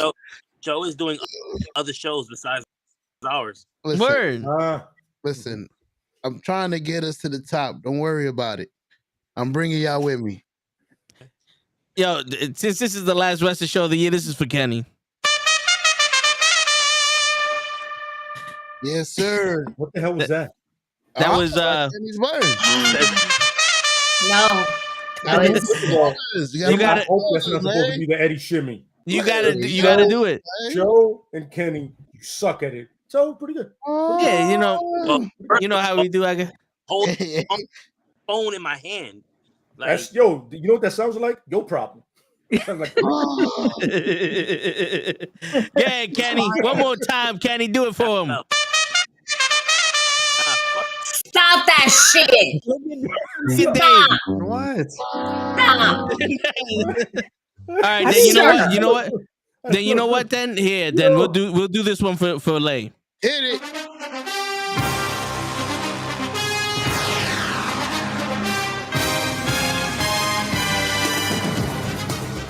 Yo, y'all motherfuckers got synchronized dances? Apparently. am I the only one that's worried about that? Shut up. No. I've been concerned for months, but you haven't been around. Respectfully, so I get it, but you haven't been around, and I've been left You have to put up with? I'm sorry. You've been doing this for a long time. I can counter this idiocy right now. I can counter it. I'm sorry. You motherfuckers a Christmas gift, and this is what I get. Oh my God. Sorry. I would have nipped this in the butt a long time ago. I'd be like, don't stop. Don't. Oh, man. You don't need to be taken less seriously than we really are. Stop doing that. Yo, Lay, you know what time it is, though, Lay? Uh-oh. It's time, once again, for everybody to come aboard You can't help it.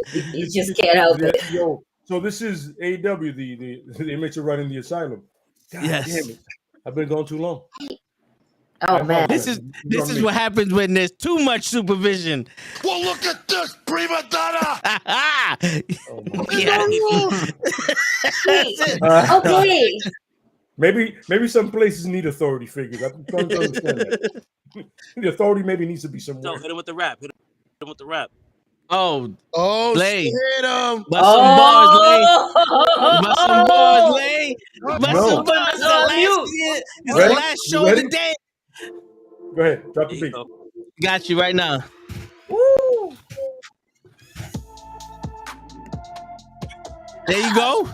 Take a drink from my glass. There you go. Hit him through the ass. There you go. Hey. Okay. Fuck yeah. Shit. Y'all acting like we ain't got. Y'all acting like we ain't got a left elbow and a right elbow, and I can break your face with any elbow. If you got laid there, then he get elbow. You in the face with another elbow, and got the knees. Keep them sheets. Got the motherfuckers. Keep them clean. Got them sheets and that's a street. That's a whole velvet. What happened? No goddamn. Keep your daughter off the pole. Hey, no, they don't. Hey, yo, Gigi got some ball. Yeah, Dave.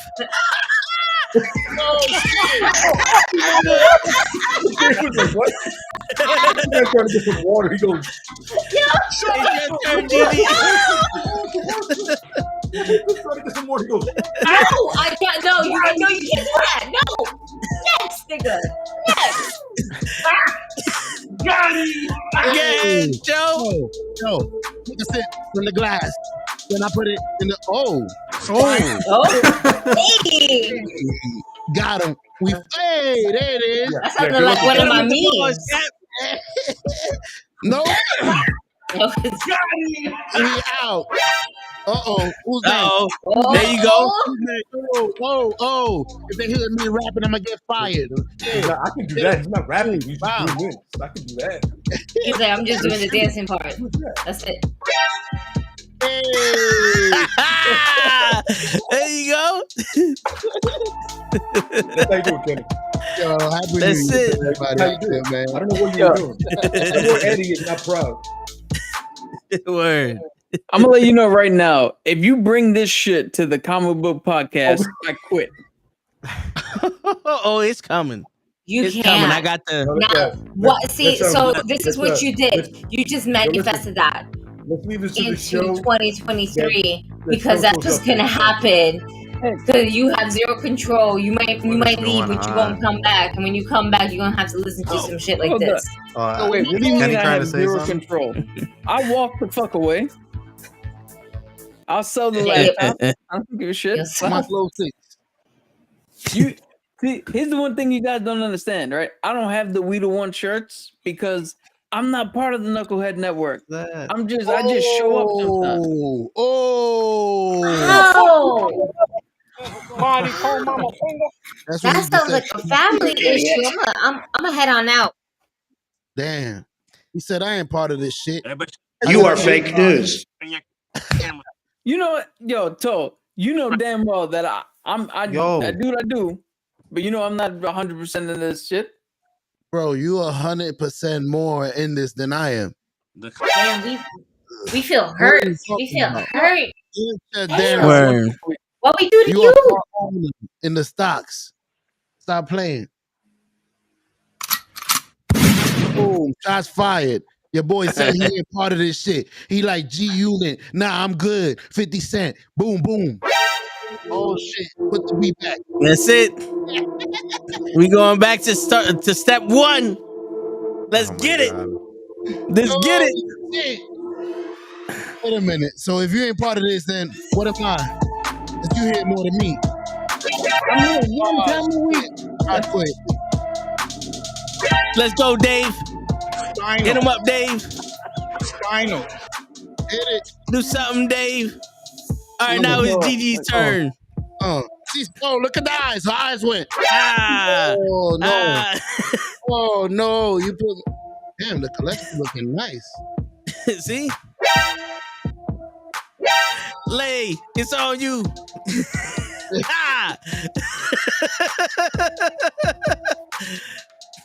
Go ahead, Cap.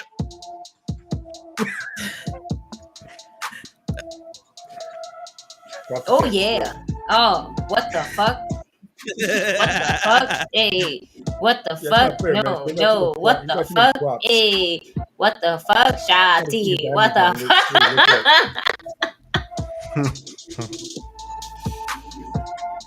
Now get off. No, stop it. Stop it. All right, officer. No, sir. This is Officer? inappropriate. No. Sir, officer. this is very Stand on inappropriate of him. you. Sorry, officer. What are you Stand doing? on him. No, stop that. Stop. No. We're not doing this. No, we're not. We'll be here all night long, folks. And Dave. Hi, Dave. Oh. Hey. When did it turn into that? This is family friendly right here. Oh shit! Why is he upside down? You turn me right round, baby, right round when you turn. Yo, that is not me. That is his. That is his phone. That's not me. Yo, how do you guys deal with this every Thursday? What?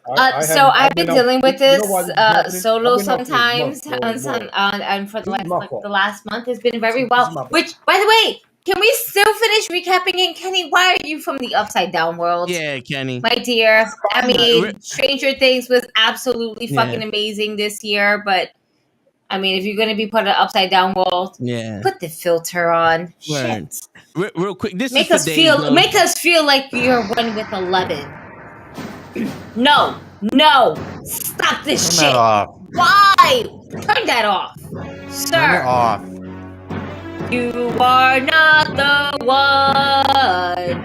Turn this bullshit off. Thank you, Dave. I felt him. Goldberg. No, it's fuck. No. Goldberg. Hell yeah, they need that. Ooh, that'll be I'm crazy. so happy his shit is over with. Anyway, can we move fucking forward?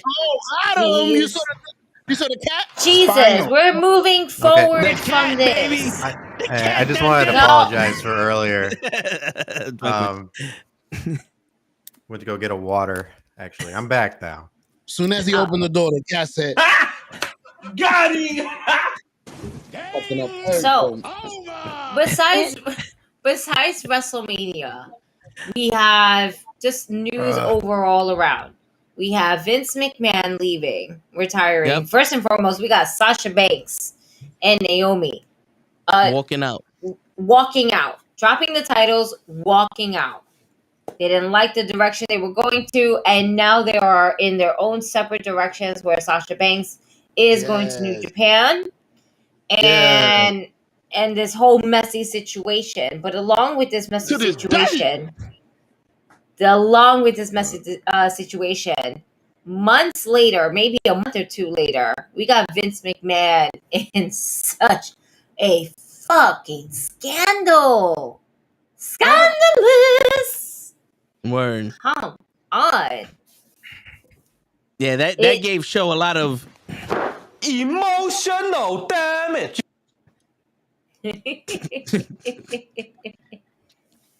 Couldn't happen to a So bigger this waitress. is word. Word. Let's You want me be to press real. the button? Has anyone ever thought that Vince McMahon, after having his interview Never. with Pat McAfee this same year, that he was going to retire at the time frame that he did? No. I thought him and Ric Flair were gonna die together in that I thought ring. he was gonna die in gorilla position. Yeah. No lie to you. Back there, one day he just dies, kills over.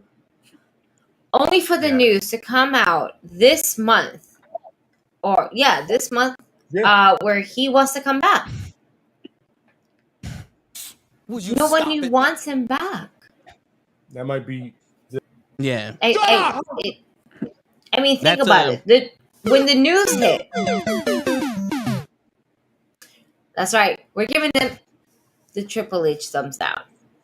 Yeah. That's right. I'm giving it the Batista thumbs down. Mm-hmm. But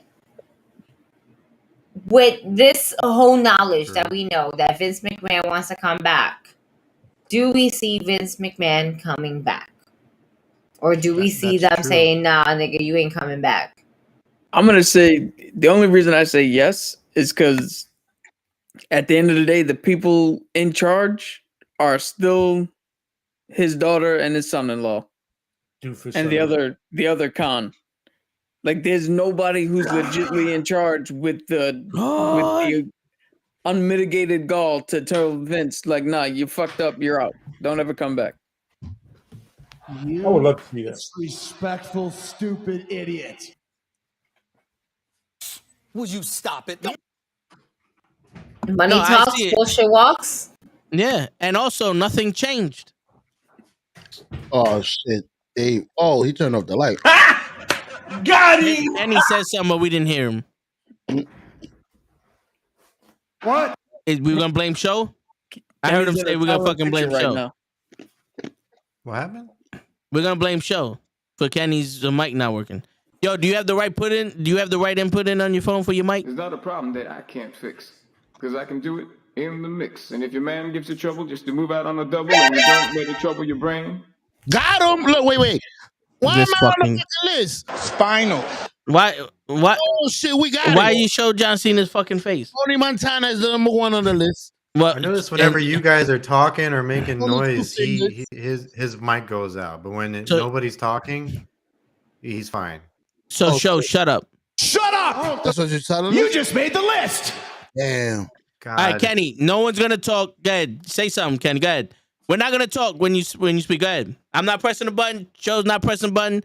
Kenny's not gonna press the button. No, go ahead. Go ahead, speak, Kenny. We want to hear what you guys say. Yo, shut the fuck up. Girl, fuck you, Mama Weather. Look what you did. You hurt Kenny's feeling, and he said, nah, fuck You y'all. hurt his feelings, Show. You hurt No, his he feelings. didn't say fuck y'all. He said fuck you. He didn't say Show. fuck y'all. He said fuck you. I'm Word. We're good. Me, Lay, Cap, Show, Dave, we good. You, And tags. fuck you. Word. I got you. I got you, Mama Kenny. Weather. I'm here Circle of with you. debate. We having an amazing holiday. We over here paying tribute to Goldberg. We all need Goldberg in our life. Oh shit.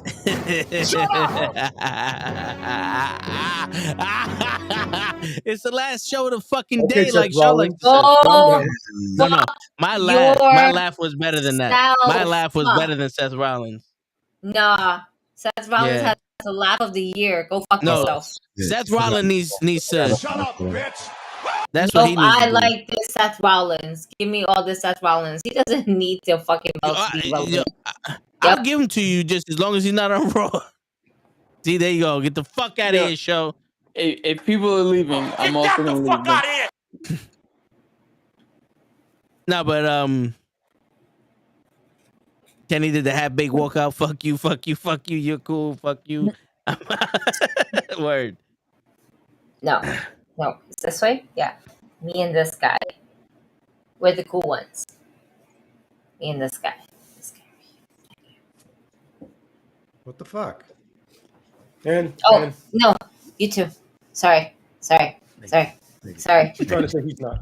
Thank you. Listen, it's very hard to navigate with the camera. I'm trying to figure this shit out because I'm moving this way, but the camera's going this way. It's like, no. So, fuck you. Oh, you go fuck yourself. Come on, Kenny. No left. Where, You can come in.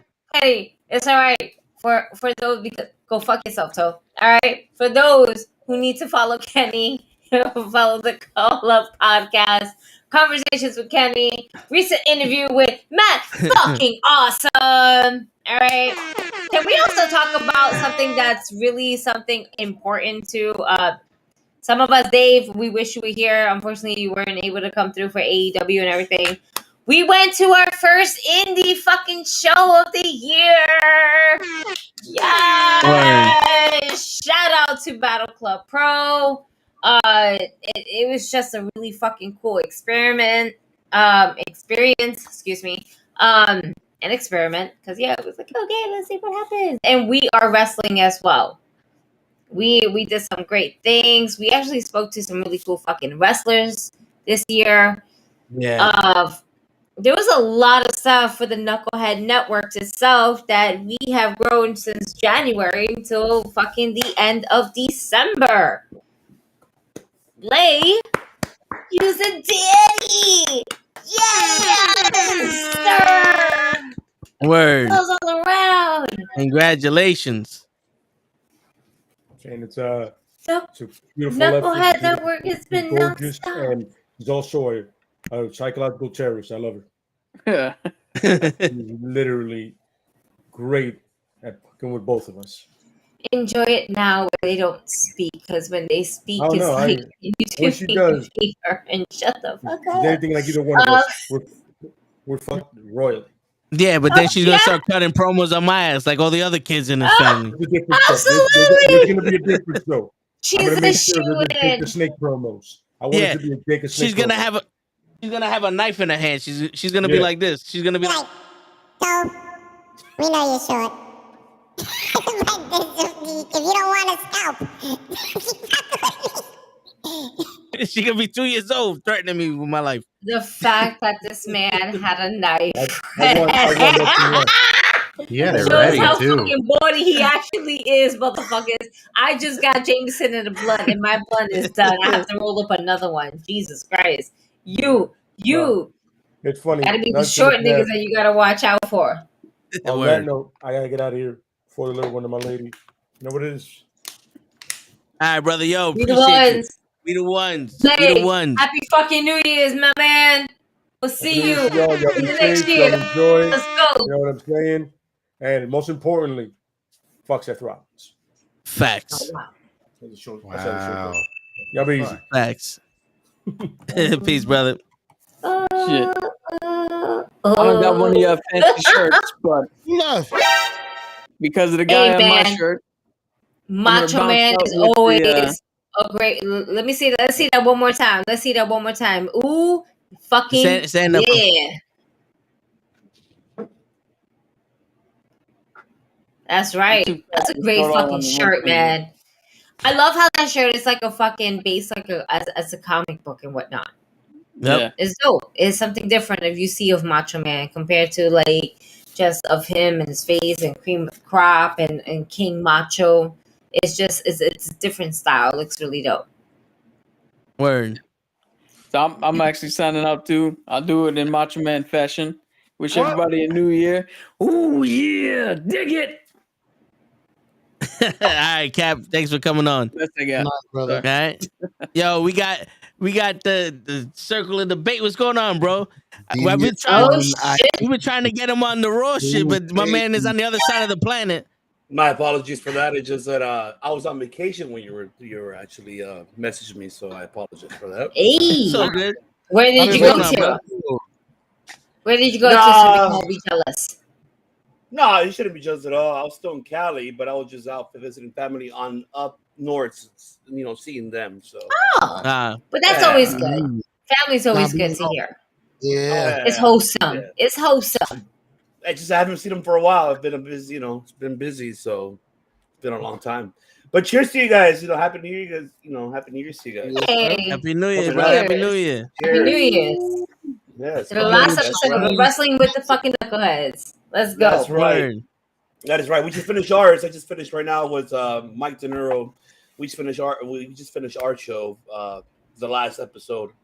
A lot to talk about. A lot of shit. So we had to do a lot of shit. So 3 hours. 3 hours of shit. Wow. Gigi was trying to get us to talk about some stuff, but Show wouldn't shut up. I was trying. I'm trying to fucking recap of 2022 over here. Thing as far as I got, it was fucking WrestleMania. All right. And then just like random shit throughout the summer and everything like that. Because a lot of people got released and a lot of people came back. What? Yeah. So with all this shit that has happened between even going in from last year going into this year, all right, it just felt like it just overlapped. Who are we most excited to kind of see in 2023 with the returns, whether it be in WWE, whether it be in AEW, whether it be in New Japan, ROH? What returns are we excited to kind of just see back in the ring? Hit it, Toe. Who we want to hear? Well, look at. Wait. No. No.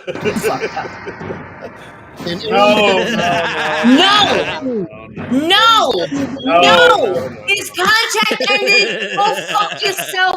Suck a dick. I don't give a fuck. No. I don't think we want Goldberg. No. I think Goldberg is like 20. It's over. Get over it. It's over. Let it go. Let it go. Be like Elsa. It's already done. Let it fucking go. Let it go. Elsa, let it go. They told you to shut it down. Wait a minute. Shut the stupid music down. Delete. Listen. We're trying to gain followers, not lose followers. Every time you play that Goldberg shit, stop your Goldberg shit. Is money. What I really want to see is not money. He's not the future. To feel it in your body. Stop living in That's the who I really want to see come back. That's what I really want to see. Big E. Yeah, I want Big E. I want that. That's who I want to come back. But listen, it's all I'm Big with E. you on that. I'm with you too. Everybody, you know what the thing is? Everybody wants Big E to come back. Let's be real. I want him to win the way Rumble. he went out was not the way he was supposed to. On Raw. No, SmackDown. That it happened with Butch Botch and Bitch. It's still a fucking like Raw SmackDown. At this point, they're both the same shit to I me. see what you mean. Yeah. At this point. You know what I mean? Man. It wasn't at a pay-per-view. It wasn't at like a house show. It wasn't anything. It was literally on Raw. You said SmackDown, and it was so bad. Yeah, something that looked like it could be completely like preventable, and it's not nothing to get off on any of the wrestlers. Shit happens, but really, oh man, to have Big E back in the ring would be such a fucking blessing. Hell Absolutely. Yeah. I agree. I think for me, what I'm looking forward for the Rumble is not about who's winning. It's more like what we saw this year, that we saw, like, for example, Mickie James came representing Impact with the women's belt. So I kind of want to see kind of the same thing, but more opening those doors. I think we're seeing it now with Nakamura. Nakamura is in Japan right now. He's about to fight on New Year's Day. The Great Muta for Noah. Ooh. For Noah. I mean, if Papa H is able to open those relationships more, like what happened with Dragon Lee, how Dragon Lee, announced last night he signed. Cool, he did that, right? The problem is that right now TK Tony Khan kind of like shut those doors, and now it's more opening the doors for Papa H to kind of like, hey, you know what, fuck it, let me fuck with it. If he's able to go with it and deal with that and add surprise Rumble entrants like from other promotions, like how he did last year, even though Vinny was there, but he's able to open those doors and create a relationship, why not? Because then from there, we can see what we're seeing now is you're allowing Carl Allison to finish with New Japan. You're allowing Nakamura to go to Noah. I mean, why the hell not? I mean, this is something that I'm hoping that, Levesque himself takes this consideration. We're in a different era now. It's not about who's territorial or not. This is a different generation. This is now, let's work together and make money. That's where it's supposed to be the key. I think every promotion should be that towards the end of the day. But of course, there's a double-edged sword to it because you want to because one, you have your main talent should be better than the other person's main talent. So that's where the double-edged sword comes in play. Yeah. But it's like all egos aside and say, fuck it, who cares? Let's fucking make money. That's all that matters. Everybody wins. That should be their mentality. So if he's able to do that beginning at the Rumble next year, I don't care who wins. I see the comments. I mean, yes, I wouldn't mind. I mean, there's so many, but I'd rather wait to see where WWE goes with all their plots they're doing right now. But for right now, surprise everybody. Bring people from around the world from different promotions to show up for the women's and men. They'll be like, oh shit, they actually came to the big leagues, quote on that. There you go. But that's the thing. It needs to remain a surprise as opposed to us knowing who's coming to the Rumble. And I think that's one of the things that they're missing because they this year, we were just talking about it, how this Rumble, in all honesty, was shit. I don't think that this is one of the best Rumbles they have put out in the last 2-3 years. Overall, I agree. It just felt like pure shit. Yes, I know. I enjoy the element of surprise. I don't want to know who's coming in my Rumble. I want to be legitimate surprise. Like, I want to be as surprised as that moment when I found out that the Hardy Boys were the fucking tag team that was going into this tag team match in WrestleMania. Maybe not as big because nothing can ever beat that, but it was the element of surprise. I was like, holy shit. I thought I was the only one. That's crazy. No, I'm with you too. But you're not going to get that type of reaction with something like, oh shit, I didn't think they were thinking about bringing back this person. That's dope. Oh, they could have done that with they could have done that with what's her face when she was Impact or Knockouts champ. I forgot her name. Mickey James. Right. They could have done that with her. And I think that and I think putting that as a surprise definitely would have been epic, especially knowing that just recently all of her shit was dumped in a fucking hefty garbage bag. Yeah. You know who you could do that with this year? Kairi Sane. She's the New Japan Pro Women's Champion. Have her in the Rumble. She's been in WWE already. So it's not like she got to learn any new styles. She comes back. And then you're like, so what's going to happen here? Is she going to do a promo? Then people start wondering, like, wait a minute. If Kairi Sane's in the Rumble and she just wrestled Mercedes, did they do something with Mercedes? Did they make a deal there? You know what I'm saying? No, that would be kind of more like a one-off deal where I'm here on Saturday, Sunday, Monday, okay, a flight back on Tuesday type shit. Like what they did with Carlito. Well, yeah, I mean, of course, but that's too obvious though. Why would you like? No disrespect to Kairi, but okay, you have her go over there. So what? I mean, you want different names. You want someone unexpected. You don't want someone that is that you expect. You want someone that throws you off. But here's the thing, though. Listen to this. Kairi Sane comes in. The only woman in the ring right there is Shayna Baszler. Kairi Sane and Shayna Baszler have history together. Agreed. They have a lot of history. You can build if you was gonna build a relationship with the New Japan, you can build a feud with Kairi Sane and Ronda Rousey at WrestleMania. Yes or no?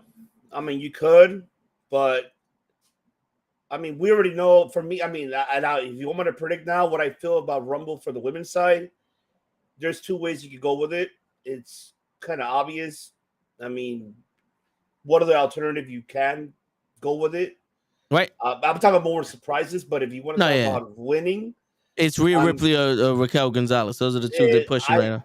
Actually, as much as I hate to say this, and I'm saying that I hate to say this, but it could be either Rhea Ripley or Charlotte Flair. Could be either one of those two. The reason why I say Charlotte, because Charlotte go after Bianca. That Bianca Mania, there you go. Or you can have Rhea going after Bianca, or the last one will be Becky winning and going after Ronda. You finally get your one-on-one match that we were supposed to have, but they added Charlotte, and now you have it. But then again, the momentum dies down. You feel me? So I get So it's like that's why I didn't want to mention her name. But if they go to that last resort, then there's a reason why to it. But I think Charlotte will be probably the best play because you want to have a Bianca and Charlotte because that would actually get people intrigued. Because Bianca has got over by far pretty much all the three original horsewomen except for Charlotte. So that's why it makes more sense for her and Charlotte to main event and for them to go at it and maybe have Becky win or elimination chamber or number one contender. After Ronda, they can have theirs, but are they going to main event? No. I think it's going to be more Charlotte and Bianca that will actually do it. I actually would rather prefer more Rhea because we've been dying to see that. It never happened because she got injured, and then they stopped with that story, if you remember that. Yeah. So it's like, okay, go back with it then. I don't mind that. I want to see Rhea and Bianca. They were the last two women in the Rumble during the pandemic one, right? So, I mean, and they were the two women that won their titles at Mania. I mean, last year, not this year's, but why not? So it could go either way on that one. On surprises, interest is what I'm talking about. Is like other women to have like someone different, not just someone that we expect. Like you mentioned, Kyrie. Like it's cool, yeah, but I don't think Kyrie left. She could have renewed her contract as an ambassador. They sent her over there as an ambassador because she wanted to. She got married, move her vato over there back to Japan. Okay, I'll be your ambassador. Make it be your scouter for you. But she decided not to. She rather, she wants to wrestle. How they got allowed to wrestle over there? They wouldn't allow her to wrestle in Japan over there. That was during Vince's time, right? Unless Triple H can work something out with her again, like that type of style, and allowing her to work in those promotions, build the relationship, then maybe so. But I don't see that. Yeah, plus you also have to think that her husband at the time, and still right now, he lived out in Japan, so she wanted to be closer to her husband as well. So you have that element as well. Yeah, that's what I mentioned. That's why I'm saying that I don't see Kyrie just coming in one and done, make a surprise entrance. But what I'm saying is for Rumble entrance should be something different, something unique, something that catches unexpectedly. Ooh. That's what I would like to see more of surprises entrance. Not people that, okay, we see them like 2 years ago. Okay, they're back. Mainly for the women's, I would say, besides the men, why not? I mean, you want to build that relationship with New Japan and Stardom, then mind you that Bushido Board, which is the one that owns New Japan, owns Stardom, brings some of them, their talents around. I know that DDT is working with AEW, so that's out of the question because they have Tokyo Joshi Pro. That's why Makihito said, no, I won't go, but, so something different like that for the women's. For the men's, could be, I would love to see Okada just show up out of nowhere in the Rumble, like, oh shit, or Jay White to show up in the fucking Rumble, like just shit like that. Those are surprises that I would love to see, not just the ones that we expected. I hear you, but I think like if you're gonna put Okada in the Rumble or Jay White in the Rumble one and done, they're too big of a names for that. Like if you're gonna do something for that, then put Muda in the Rumble. Ooh. Okay, so if you want to say one and done, so what is the one and done AEW what they did? Yeah, but the difference is they're in the Rumble for what 5-10 minutes. They get hidden by everybody else. You in and the I ring. would not know that. I can answer you that question, and I would not know that. Well, we know that. Have you seen the Rumble before? Back in the 90s when they had Mil Mascaras in there? He was the head guy in Mexico. And he came back. He came in the Rumble. Yes, we can. It's apples to apples. You have the top guy in New Japan come out, where most people in WWE, because we know this already, most people in WWE, the fans are not the same in AEW. Most people wouldn't know who he is. AJ Styles is the exception to the rule. They wouldn't know who these people are. They'll come in the ring. They'll be in there for 10, 15 minutes and do little stuff because they have like a couple spots, but they wouldn't be able to mesh well with the WWE wrestling because it's not the same style. And then they'll get thrown out and it's like, oh, okay, cool. We got Okada. If you want a one and done that's gonna blow people out of their minds, Great Muta, because at least you can see him on the Peacock or on the network. You know what I'm saying? And he's a legend. That one I agree. Yeah. Well, he's on his way to retirement anyway, so no, I agree with yeah. If you're gonna put Okada or Jay White in the WWE, they have to have some kind of a storyline. They got to be in there with the club, or they got to be in there with the Judgment Day with Finn Balor. Some kind of storyline that's gonna last. With that being said, do you see Jay White being more with Finn Balor or Jay White being more with AJ Styles? I think Finn Balor. Yeah. He's the OG. He's the original founder. He has to be with him. I think his style fits more with Finn Balor also. Absolutely.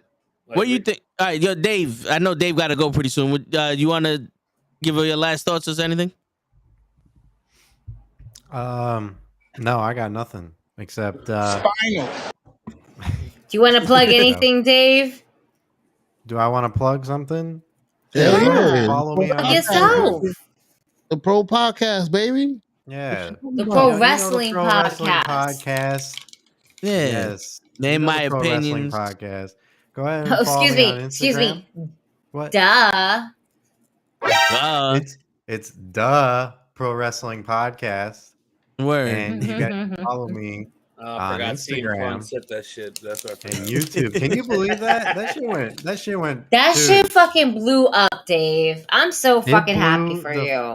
I was really, you know what? I got 15 minutes of fame felt like. That's right. By the way. We celebrate our motherfucking successes up in this bitch. That's right. Right before the buzzer on top of that. Fuck yeah. You guys have no idea. I want to say this before I go. You guys have no idea how crazy it was. Not only one, getting a like and a comment from one of my favorite, you guys know it. Yep. One of my favorite That's fucking right. wrestlers of all time. But having that shit be like a headline for multiple, dirt sheets and, Yep. just news That sources. your shit was the main fucking source before Right. it became the mainstream main forces. You know what I mean?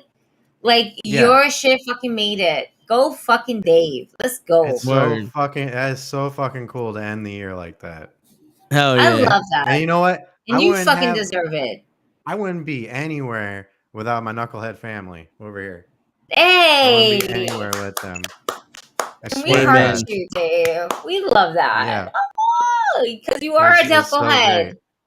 No Yo, matter Dave, what. You are before always a you go, knucklehead. You told me to press this button for Toe. Girl, fuck you, Mama Webble. I'm sorry. That's the wrong button. Well, no, he told me to press this button. His outro music. On that note, ladies and gentlemen, I'm out of here. Have a good night, guys. I'm sorry, Happy New Year. Dave. Yeah. All right, Dave. Sorry, I Love you, wish I Dave. had a soundboard. We love you, Dave. Happy New Year. I'm sorry. I wish I had a soundboard. I'm so sorry. You are a fucking shit. asshole. You're an asshole. Yo, listen. It's 35 years. I perfected it. Yeah. I try to be nice. I I'm try to be calm. disgusted. He's your friend. It's He's true. your friend. But he knows deep And this down is how inside you he treat your wanted. friend. You a abusadora. I call you that because you probably got a pussy somewhere. Okay? Coño. Fuck Shit, that it's in the shit. closet. Does he Huh? have Nah. Makes sense. Madre. Yo, Y te habló abusadora, no jodas. it's rated R over here, bro. Yo, 105.9. Hit him with the me cago la I'm just saying, who would expect less? Who would expect less for me? You don't follow me. You don't know what I'm a fucking about. Don't bother. Don't do it to yourself. Listen, I do. I every shit that you put, I swear, I'm at work. I'm like fucking Gigi. I'm a mess. I'm a problem. I can be your favorite problem. I'm okay with that. I love it. I'm not hating. I fucking love it. It's just like we fucking love. Listen, at the end of the day, you always need a fucking friend who's just a fucking sucia and that's gonna tell you how it is with a couple shots of tequila or a little bit of Jameson. It's okay as long as there's weed in there. We'll be a-okay. If not, just make sure there's extra liquor. That's all we ask for. I'll have my tequila in a little bit. Right now, I'm just killing the last of my beer. That's what I'm doing right now. Good for you. I'm here on my third cup of Jameson. Nice. We're good. Yeah. It's J-Mo. It's a J-Mo world we live in. Y'all gotta come up to LA over here, man. I'm on my 5th press of. Go fuck yourself. Go fuck yourself. I'm gonna buy you a fucking dildo that sticks to the wall so you can bend over and go fuck yourself. Unfucking believable. In the spinal. And the fact that I bought something for you should say that I fucking love you. You fucking mama huevo. I swear to God. I love you too. Hey, we all listen, she may be the sucia, she may be the funny one, let me be the serious one, but I'm the asshole. I'm the one that gets the rules when we go out in public. That's right. Yeah, no, that's why we gotta make rules for you when we go out. Yes. And we make rules for show too. Don't feel embarrassed. You know, we make rules for the both of y'all niggas. Well, the rules you make for show is like, come an hour before it starts. You know, don't make excuses. You know what I'm saying? Rules are rules. It doesn't matter. Side, not the right side. No, right. Pay attention to me. We gave them the safety rules. We give you yo, stop fucking up. Don't fuck up. We'll fuck you up. Don't say nothing to her. Don't say nothing to him. Do not speak to anyone unless you are supervised. Do not look at them at all. If they look at you, you look away. Yes. Yo, listen, they left me unsupervised on another guy's podcast, and there was a slight chance I could have had Eddie Kingston beef with me, but he didn't listen to that one. So I guess you got the same. No, the best part is that his first fucking indie match, like this fucking indie show that he goes to, he decides to fucking pick a fight with the tallest nigga, and fucking Kenny had to save his ass. Like, yeah, I said that. I was like, you ain't say that. You ain't say that. This short nigga right here said that shit. He ain't say that. It was this nigga right here. The wrestler thought he was a movie star, so Kenny's like, you a Netflix movie. I said, nah, you a Lifetime movie. And this nigga goes, who said that? I said, he did. This big motherfucker right here just said that shit. Unbelievable. Oh man. And that was at Jobber Slam, fucking Jobber Slam 2. Yeah. Man, there's so much good wrestling. It's so much good independent wrestling going on in Jersey, in New York. Like, we always see Heel Liz going to all these West Coast indie shows on top of that. So there's we see so much. As much as you guys see what's going on the East Coast, we're seeing as much as what's going on the West Coast. And we fucking love it. I know, I love it. I mean, like I said, the relationship that I have with, I don't know if you guys follow what we do mainly, but we have our network, which is called the League of Extraordinary Podcasts. We have a bunch of podcasters that we have all over the world, which we have Joe from the Ring, they're from Canada. We have Straight Talk Wrestling from Canada. We have Dirty Heels. Of course, Kofi, we know Kofi. We know Kofi. You know Kenneth We love Kofi. We love Good Brother. Yeah. Yo, fun fact, I'm about 2-3 inches taller than Kofi. That's what makes me the tallest. That's what makes me the tallest No. podcaster in the world. I already seen you live, bro. So that's a damn bullshit live. Yo. Thank First you. off, 1-800 facts. Okay, I got them. I got the fact. There's no opinions here. You No know facts. what? Yeah. You know what? Ivan, and thank you for understanding what the fuck is happening with me all these fucking months. It's just, it never I stops. watch it. Believe me or not, I do watch you guys' show. I do watch it. If you think I don't, I do pay attention. I know I don't comment, I don't respond as much, but I listen. You know, because sometimes I'm working because I'm at work. I have my headphones on. I'm not watching. I'm listening, so I hear you guys. But I like I told Kenny, because Kenny was the one that I met first before I met you guys, because Kenny was the one that introduced me to y'all. Yeah. And when I saw Kenny, that's when I'm like, yeah, you know, and I love you guys. What you guys do? You guys are killing it. You've always been. I commend you guys for what you guys do. Like really, I do. And Appreciate you guys, you. Oh, thank you. Killing it, man. And believe me, like hopefully one day, I mean, we get to finally meet, because I'll be going over there in 2023. So I'll be doing the COD will be doing their tour around the Midwest and East. During the summer. So this is after Mania, because I have Mania first to go to. Then I'll go out to the East Coast, because you know Mania's here in LA. So I have to, you know, of course, you have to. If you're from that side, if you're from the West Coast and you don't go to WrestleMania, I mean, come on now, it's a must to go to. So I completely respect that. Yeah.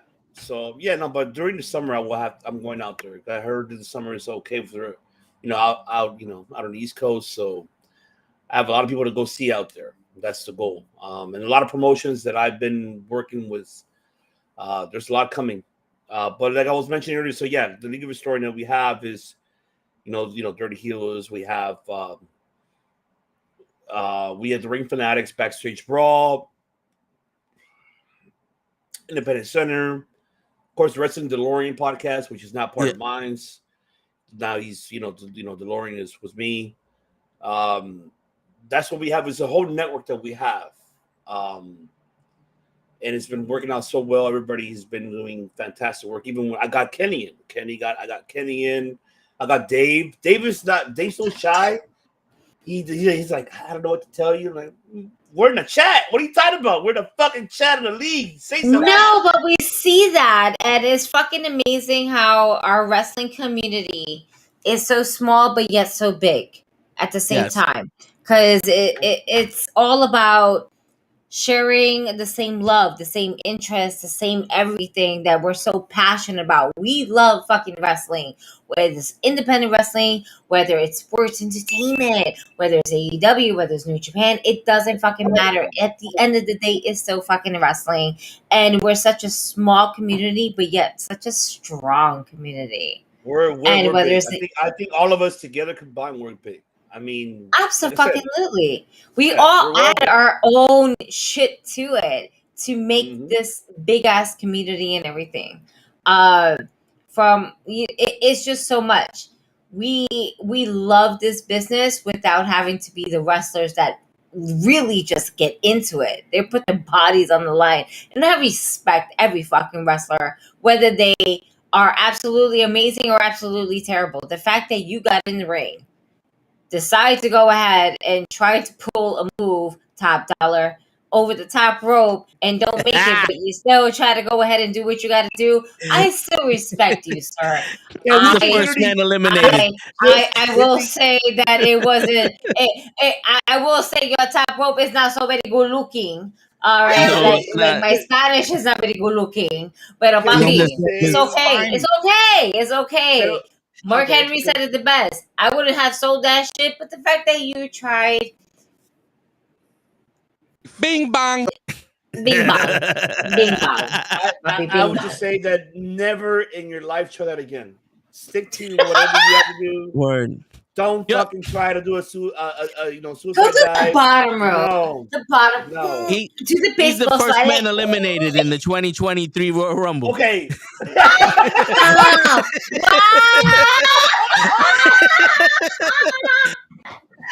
He eliminated himself. Before Tozawa third rope. Wow! I'm done! Oh! This nigga said Top Dollar is the first one! He's the one! He's the one! We the ones! You be the one! He's Top Dollar's the one to go first! Top Dollar! God damn! Let's say he's the first one, and his dumbass forgets this is a Royal Rumble, and he goes to the third top rope in the ring to jump outside of the ring on someone. He forgets that, hey, it's a Royal Rumble. That's like you fucking eliminate yourself. I hope that happens. I just hope it does. That'll be awesome. Word. That's not fair, bro. Y'all give this guy so much grief. And y'all didn't Who give the fuck told him to do a suicide dive? No one. Listen, I said a little something, but I still gave him his credit. You know, everything else was bloody Mary. Listen, at least I was trying to give him some demanded credit. The fact that he actually was bold enough to attempt a move that he knew he wasn't supposed to fucking do in the first place. But as a fan, as a person that is sponsoring shows, that's just admiring the art of what is pro wrestling. That's what I was trying to do until it turned turmoil. I appreciate every fucking wrestler that we have seen this year, whether it be WWE, AEW, whether it be Battle Club Pro, whether it be We Are Wrestling. Every wrestler that we have seen, whether it's on TV or live, we just want to say that we fucking appreciate you. Because it takes people like you, for fans like us, to appreciate the art that you actually fucking do, whether it's inside the ring, whether it's promos, whether it's video packages, it doesn't fucking matter. The fact that you continuously create art for us to enjoy, I just want to say I fucking appreciate it. And I appreciate you. And that is that. Word. And show if Brock would have did that shooting star press as badly as Top Dollar got eliminated from the Rumble, I'd have gave him shit too.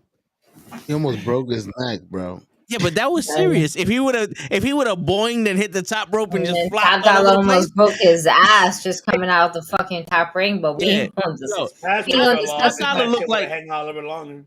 Top Dollar looked like he was doing an impersonation of Vince McMahon taking the stunner. No, and shout out to BFAB for selling it. Like, that's my boy. Even though he fucked up, she looked like that's my boy. She looked like fucking Family Feud. Good answer. Good answer. It's up there. Good answer. Titus O'Neil almost killed himself. Bro, and we give him that shit too. I hope he found whatever he was looking for underneath the ring. Maybe he was there to protect Top Dollar. He just couldn't get back out. Yeah. That's crazy.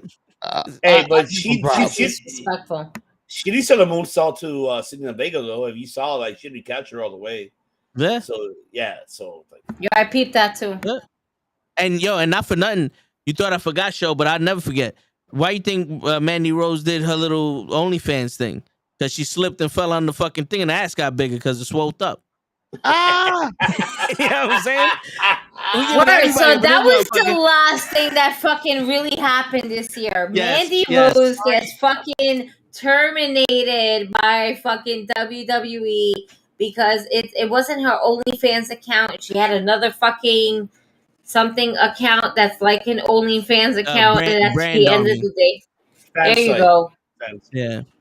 Shit, where it looked like she was selling suggestive ideas, which is basically her riding her man's dick type shit, is not founded as appropriate underneath WWE guidelines, and is fired and pretty much stripped off the NXT title when she lost it to Roxanne. She got fired because she wasn't giving WWE none of the piece of that money.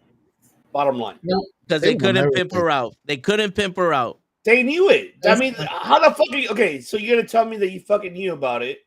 And then when you saw, like, oh. For months on top of that. Months. Exactly. You knew about it, but you saw the gross income. I mean, shit. You have your IT, motherfucker. So none of y'all, I know y'all watching this shit. So you're seeing, shit, she's making this good much money. Yep. And hey, you know what? Let me get a piece of that. Nope. She said no, and that's like, you know what? We're gonna let you go. And not for nothing, keep your eye out because Cora J just did a subscription shit on Instagram, and you know they be doing those suggestive shits too. You know what I'm saying? Look, I'm gonna say this very brief, and I'm saying this generic, and it's to all the women that are in major platforms, like especially WWE mainly. The internet is a powerful fucking tool. Anybody can fucking expose you. Mm-hmm. Watch what you do. If you want to keep your fucking job, then don't do it. Hey, just don't fucking do it. Bottom line. I mean, if you want to sell your this is, and I apologize for interrupting you. No. Oh, I was about to say we uncensored here, bro. Just say what you want. We don't give a fuck. But you were gonna say something, but I didn't want to interrupt. No, I'm used to it with show. The floor is yours. Yeah, I'm saying, like, if you want to sell some shit, sell it online, sell your bikinis, whatever the fuck, your tangas, maybe your fucking maxi pads that you better use. I know some mark will go after that shit, so whatever the fuck. But if you knowing that you work for a business that is a public trading company, and that is a sponsorship for all ages, multiple companies, exactly, then don't do it. If you want to keep it going, don't fucking do it. But the thing with Mandy Rose is, until she went to NXT, she was only known for being hot. You know what I'm saying? She was a better Eva Marie. Let's just say that. She was a way better Eva Marie. And then she's making a lot more money on this site. And Sunny proved it don't matter what age you are. Any wrestling fan would want to fuck you at any age. I'm telling you right now, if Sunny threw that shit at me at she's 75 years old, I'll do it for the culture. I'll do it for the hood. You know what I'm saying? But like, sucio. If it's about making money, she found the best way to make money, because this era of fans will pay top dollar to see your Instagram photos. I am not disagreeing. That's so fucking true at all. I'm not disagreeing. At all. Yeah. No. I'm just saying, like, it just, if you're signed to it, if you know the consequences of it. Yeah, if she really wanted to be a wrestler, then yeah. I mean, I feel like Mandy kind of like wanted to, because she did it, like, develop this whole year her in-ring skills. Yeah. Like, I saw something different. Like, okay, good shit. I know you didn't want this change. You changed the color of your hair. They put you with these two other women that I know personally because I met them here because they're from West Coast. Good shit. I'm happy for you. You got something going. And what's stopping you? Like, fucking, now you're revamping yourself. Fucking, let's go. Let me go back to the main roster with these two other girls. Let's make it happen. But this should happen. I get it. Money. I'm telling you, money talks. Yeah, money talks. Bullshit walks. Yeah, real talk. So that's what happened to her.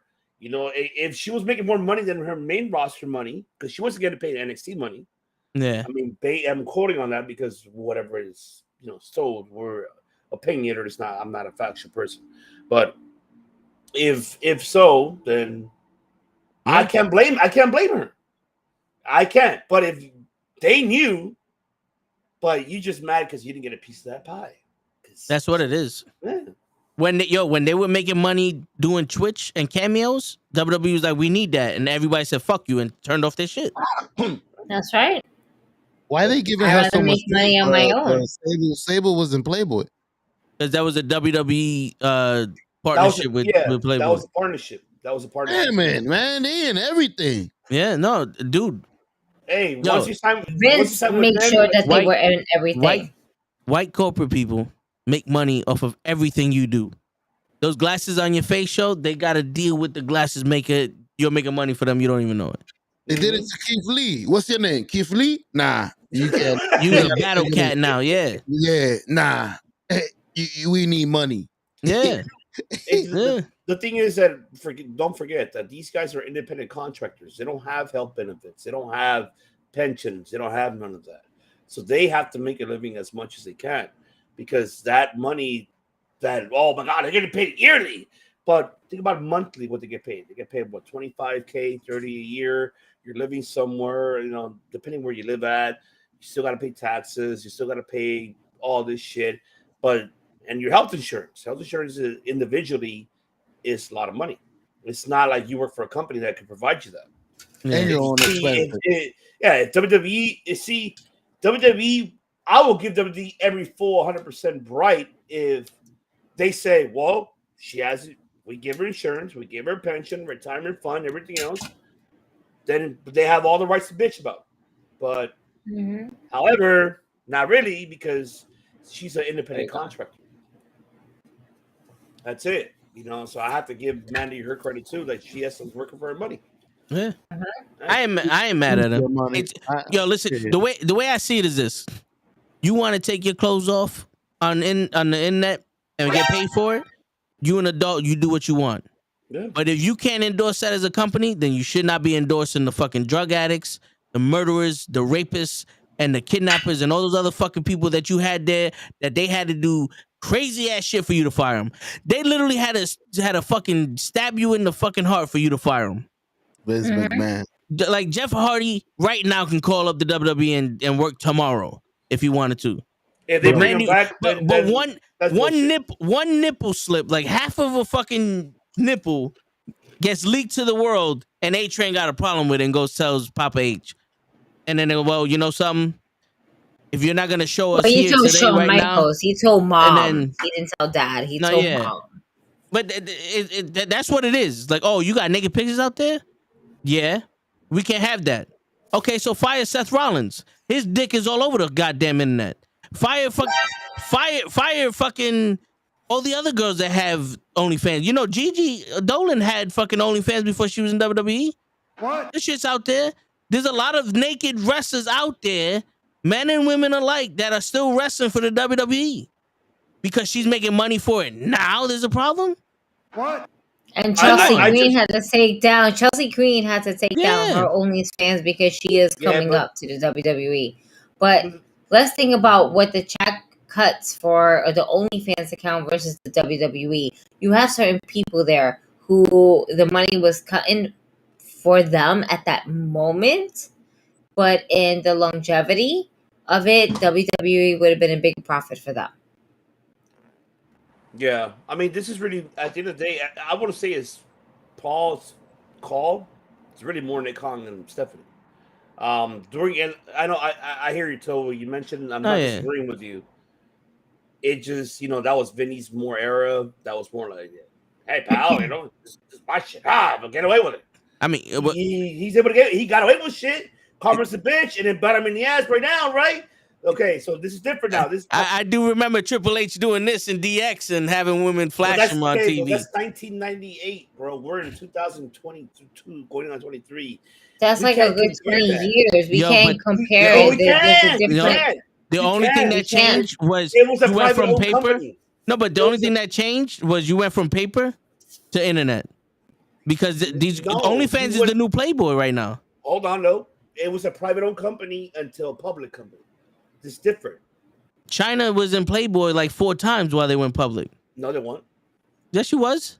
What years? Tell me the years. Ashley Massano, the winner of the Diva Search. This was after they went public. She went Playboy. Christy Hemme went Playboy. No, talk about China. You talk about China. No, don't bring out Ashley. You talk about China. Go to China. But at the end of the day, they still had certain women that was part of Playboy while they were like a traded public company. At the end of the day, whether it's not China or not, whatever the case may be. China got her body done after they went to the public shit. That whole thing when they were independent, she was in DX. This was when she didn't get her body done. Yeah. Because this was around the feud when The Rock and Triple H were having their title shot with the Intercontinental title. This was when she was the 9th wonder of the world. But she had her boobs done and her face changed. I think that was before. I don't think it was after. No, it wasn't. They went public. They went public when The Rock first got out of the nation. Okay, but it's a different era, though. Look at. I know. I'm not. No. I'm with you. I'm with you, bro. I'm not like disagreeing with what you're saying. Like I'm with you, but I'm just saying in like speaking realistic. No, yeah. It's just like, bro, we're in a fucking different era. It's like nowadays, you say anything on fucking social media, even when right now that we're live on your channel, bro, can can, turntables around. You feel me? I don't want to get, you know me. I respect y'all and I love y'all. I'm not gonna do none of that. No, yo, dude. You get me though. We respect everybody's opinion, bro. We're not gonna really quickly, prevent just to anybody check the from saying facts, anything. October 19th of 1999, that's when WWE became a publicly traded company. Okay. I had to look that up because I was fucking confused too. And I'm also extremely high. And the Jameson is slightly hitting my system, but I still have half a cup left. Yay! Hell yeah. I know, I drink. I smoke. Wait, when did you say? 1999, October 19th, 1999. Okay, before and China did 2000. Playboy. My China did nigga Playboy came in back November with a whole 20, fucking 2000. plate. What are you fucking eating? My China dinner, did, man. China did Playboy in November 2000. Oh, So the year after, yeah. So the year after, okay. Yeah. So they probably approved the shit out of that. Then But they were making the money. Yeah. I think this is when the Bernie starting of the share buying. So yeah, and also this was it was catered to adults. Mm-hmm. It was still Attitude Era, yeah. Yeah. Oh yeah. No, I get it. I get what you're saying. It is a different culture, but Mandy wasn't promoting it on TV. You know what I'm saying? Like, I know, but you already know the internet is so fucking strong. Anybody can take anything, Like, so what we need to stop doing is comparing things that happened in the past. We're so programmed that our minds are programmed of shit that's happened in the past and what we've seen and what we grew up to and everything like that. When we really need to program our minds of what it is like in the future. Now in day and age, the information of anything and everything is literally at our fingertips, whether it be Paige's fucking nude leaks, all right, whether it's Mandy fucking. Wait, Paige, it doesn't matter. Paige leaks overall, all right. Yeah. Mandy Rose's leaks overall. Yeah. That's what it is. It's all leaks. All these leaks, right? Overall. All these leaks. Well, fuck them dirt sheets. How about that? Stop reading about this shit. Just speak your It's opinion. the fact that in the day and age that we fucking live right now, there's no sense of privacy anymore. Especially for those high demand women wrestlers, because there's more fucking pervs out there looking for women than there is pervs out there looking for men. Listen, I love my tribal chief daddy. God knows I'll fucking jump on his face and everything like that. Ass first. Fuck you, mama. But when it comes to male and female fucking everything like that, there's more male ratio that are like going to follow all the women of wrestling that have ass and titties. Why? Because there's just birds out there. And to Mandy Rose's luck, all those basically earned her $500,000. More than $500,000 since she has left WWE. Fuck it. I'm going to ride it till the wave goes. And when the wave has set where she's not making $500,000, she wants to come back, sure, take it down for the right price though. Oh, yeah. But eventually she's gonna come back. She is. So it's not like, of course, trust they me, all it's do. like, yeah. And and not for nothing, you go to a museum, you stare and you appreciate at the art, right? I mean, these girls got bodies that are artwork out there. You know what I'm saying? I'm looking and I'm appreciating. I mean, if she paid for it, she's gonna want you to look at it. Right? Well, I mean, you paid for it in the museum, right? To see the artwork, right? That's what you right? paid for, right? Donation. Donation, then. Yeah. The statue of David is awfully small because it was quite cold that day. That's all. But I digress. As many losses as we received in 2022, we have also received a lot of comebacks. There's a lot that came back. And one that is probably most spoken about is Bray fucking Wyatt. Yes. How do we feel about Bray Wyatt coming in at the end of 2022 and kind of re-emerging in 2023? Invested. It's not over. It's just the beginning. Like, I know people are getting frustrated that they having to shit with him. That what the fuck's he doing? I'm invested. Like, you want a soap opera, right? You got to think about it. We live watching soap opera. We watch that shit. Absolutely. We can't deny that we don't watch it. Exactamente, ya sabes, corazón. We watch that shit. Así tiene que ser las cosas. So not, if you want, like, oh my God, what's gonna happen on the next fucking episode? Well, yeah, tune in, motherfuckers, and watch. That's how it's supposed to be. And that's why I'm invested with Bray Wyatt. I want to say that's by far 2022 is the biggest comeback for him. I wouldn't say no. Great comeback for him, but I'm invested of what's going to happen for him in 2023. Yeah. I want to see what's he going to do and what's next for him. I just hope that they don't pressure him too soon into the title picture. Let him, digest the moment of what he has right now going, and then let him let out everything slowly, because then it gives more of a purpose us as fans and to get more invested in him and what's he doing. Because if you just put him in the title picture, then it's the same shit that you see every fucking time. Yeah. You want something fucking different. That's why you're supposed to be soap opera, right? You want something to be like, fuck it, I'm gonna tune in to watch it.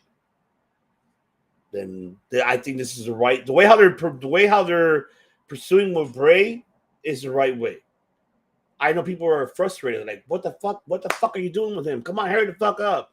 You're wasting your time with LA Knight. Hell no. Great time for LA Knight. Motherfucker deserves it. Great talker, great charisma. You like Drake? I follow his career from why not? Yeah. So what, he gets squashed? Fuck it. But he's getting his fucking TV time. Yeah. 20, 30 fucking minutes.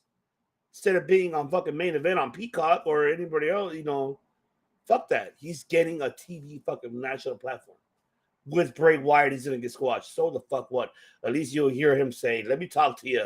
Yeah. Fuck it. Who cares? But is he gonna be relevant? I guarantee he will be too. So why the fuck not? And does it help Bray? Of course. He wants someone powerful, mic-wise, of, Eli Drake, LA Knight, to give you that intimidation. And I think that's what he needs. Yeah.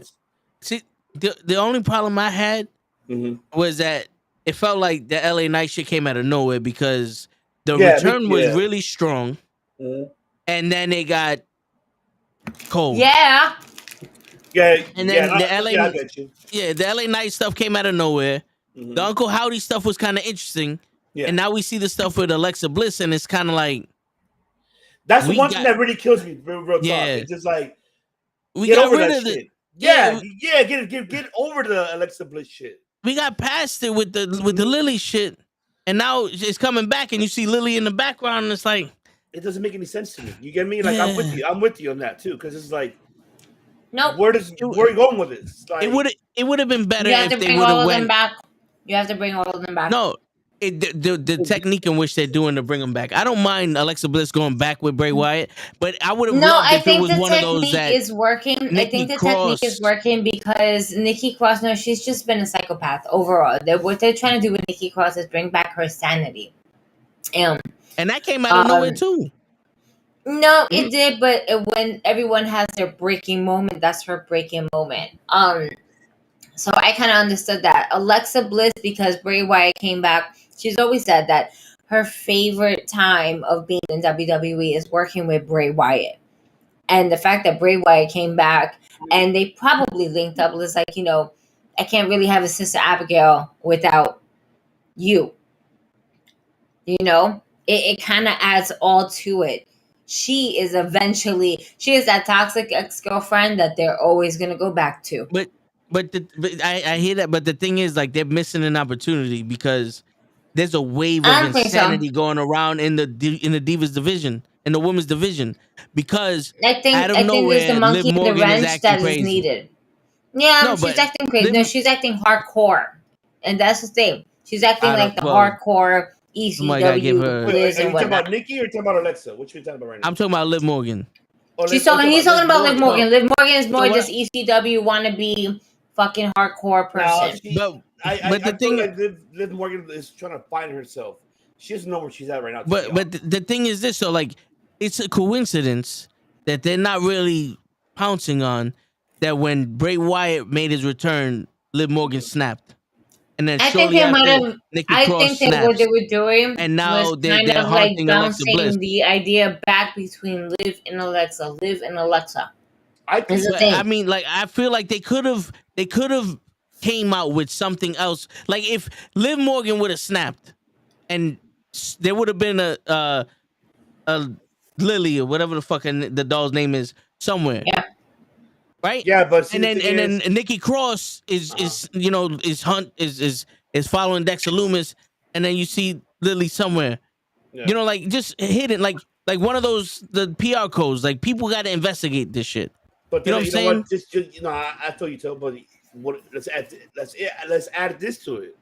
What about their testing the water to see what really comes out? Like, oh shit, it's catching somebody's eye. You know, like out of these three women that we mentioned, Liv Morgan, Nikki Cross, and Alexa Bliss, right? We already seen it with Alexa, right? We haven't seen it with Liv or with Nikki Cross. So, what about you know how they did the whole fucking QRQ shit, right? What about they're doing it with these three women for us to be like, fuck, man, is this like a fucking, it could be either one of these three girls, get us curious to talk about it. Like we're talking about it now. I'm just saying. I mean, that could be one of the things. So this is what I think. I think that in due time, Indy Hartwell is due for her call up to the main roster. You have Nikki Cross, who is obsessed with Dexter Loomis. Why? Because he has an erotic, weird way that she probably fucking thinks like, oh my God, I'm in love with you. There's the crazy storyline, kind of like Tozawa and Tamina and all this other bullshit, like the bullshit storyline, right? And then you have Indy Hartwell, who's coming back to her Dexty, and they're going to be Dexter Loomis, and they're going to be Index, right? Yeah. Like that's the story, more or less, is going to be. And then you have this feud between Nikki Cross and Indy Hartwell because you want to grow Indy Hartwell on the main roster. She is due for a main roster call up. It is her time. And with everything that's going on, you can always continue to the storyline because people who's really fans of NXT are going to understand the romance that is supposed to be Index versus the fans who don't know about the romance of Index. And then of course you have the commentators that's going to basically go ahead and tie it all in together. And so for folks to hear it back, they'll understand or they'll remember their love of NXT and getting married in NXT. And this is the last thing that they see. And this what builds a storyline between Indy Hartwell and Nikki Cross with a storyline of Dexter Loomis. And Dexter Loomis is always going to have somebody that's going to be feuding. So I'm seeing somebody else that's possibly going to go ahead and go up against with Nikki Cross. I completely lost my train of thought because my wonderful, 7-year-old child is up and she is full of energy. Like I took a nap. I'm good. Want a snack? No. But I'll take some milk. I'll take some this. So she's negotiating with me of why she should stay up a little bit longer because she's full of energy. So on that note, so what are you eating? Is that pizza? This What is is pasta pana alla vodka. Oh, I thought that was like scrambled eggs or some shit. Oh no, I know it was pasta. I'm gonna have some like DiGiorno pizza right now. If it's not delivery, it's DiGiorno. That's true. You know? I'm about to go get some tacos right now. I have to go to the taco spot and give me some tacos. Nice. Damn, that shit sounds mad. I mean, right now is 10:04 my time, West Coast. I wish you guys could come over here and we could spend time. But damn, it's like 1:00 in the morning for us. I know. That's wild. Thanks for coming on. Yeah. No, yeah. I appreciate you guys for having me on, and I need to get you guys on the COD. I gotta make it happen. Definitely. I'm with it. We're with it. Let's go. Let's make that happen for 2023. We gotta make it happen, and we could talk some more off the air. We'll make let's make some stuff happen for sure. But I appreciate you guys for having me on for a little bit, and just know I support you guys. What you guys do, so you created a great content. What you have here, bro. Hey man, it's my guys. It's not as much as I would love to take credit for it. It's my guys. I just stirred I stirred a pot. No. I know you stirred the pot, but I'll I feel you. Credit the show and GG. You guys kill it. Honestly, like I hear you guys, and I love it. Trust me, I do really love it. I kind of mentioned to Kenny here now and there, but that's something we should talk off the air. 2023. Absolutely. Yeah. It will be. Oh no! Let's take over. Let's take over. Oh, I rather just keep my mouth shut and we'll talk more, and then definitely. Yo, you wanna promote your show real quick? All right, go ahead, promote yourself. Well, once again, you can check us out at Circle Debate on Twitter, on Instagram, and our YouTube channel, Circle Debate. We do have Wrestling DeLorean podcast as well every Monday, Wednesday, and Friday. That's Mike Dinero, Wrestling DeLorean, takes out his episodes Monday, Wednesday, and Friday. The flagship show for us is every Thursday. We usually have New Japan on Tuesday. We'll be back on that on Tuesday for New Japan, and we do UFC, MMA every other Wednesday whenever there's a pay-per-view. Top fives usually here and there, but stay tuned. A lot more coming. But I appreciate you very, very much. NuKKle HeDDs Network, man. GG show. Thank you guys for having me on for a short amount of time. Love you guys. I wish for the best for you guys for this New Year's coming up. Be safe. Enjoy with the family and loved ones. Thank you. And we will talk 2023 because we'll make it happen. That's what we do. Definitely. Yes. Word. And on that note, ladies and gentlemen, it's your friendly neighborhood knucklehead signing out. Peace, everybody. We the ones. Say Happy New Year, bitches. Yeah. Right. Okay.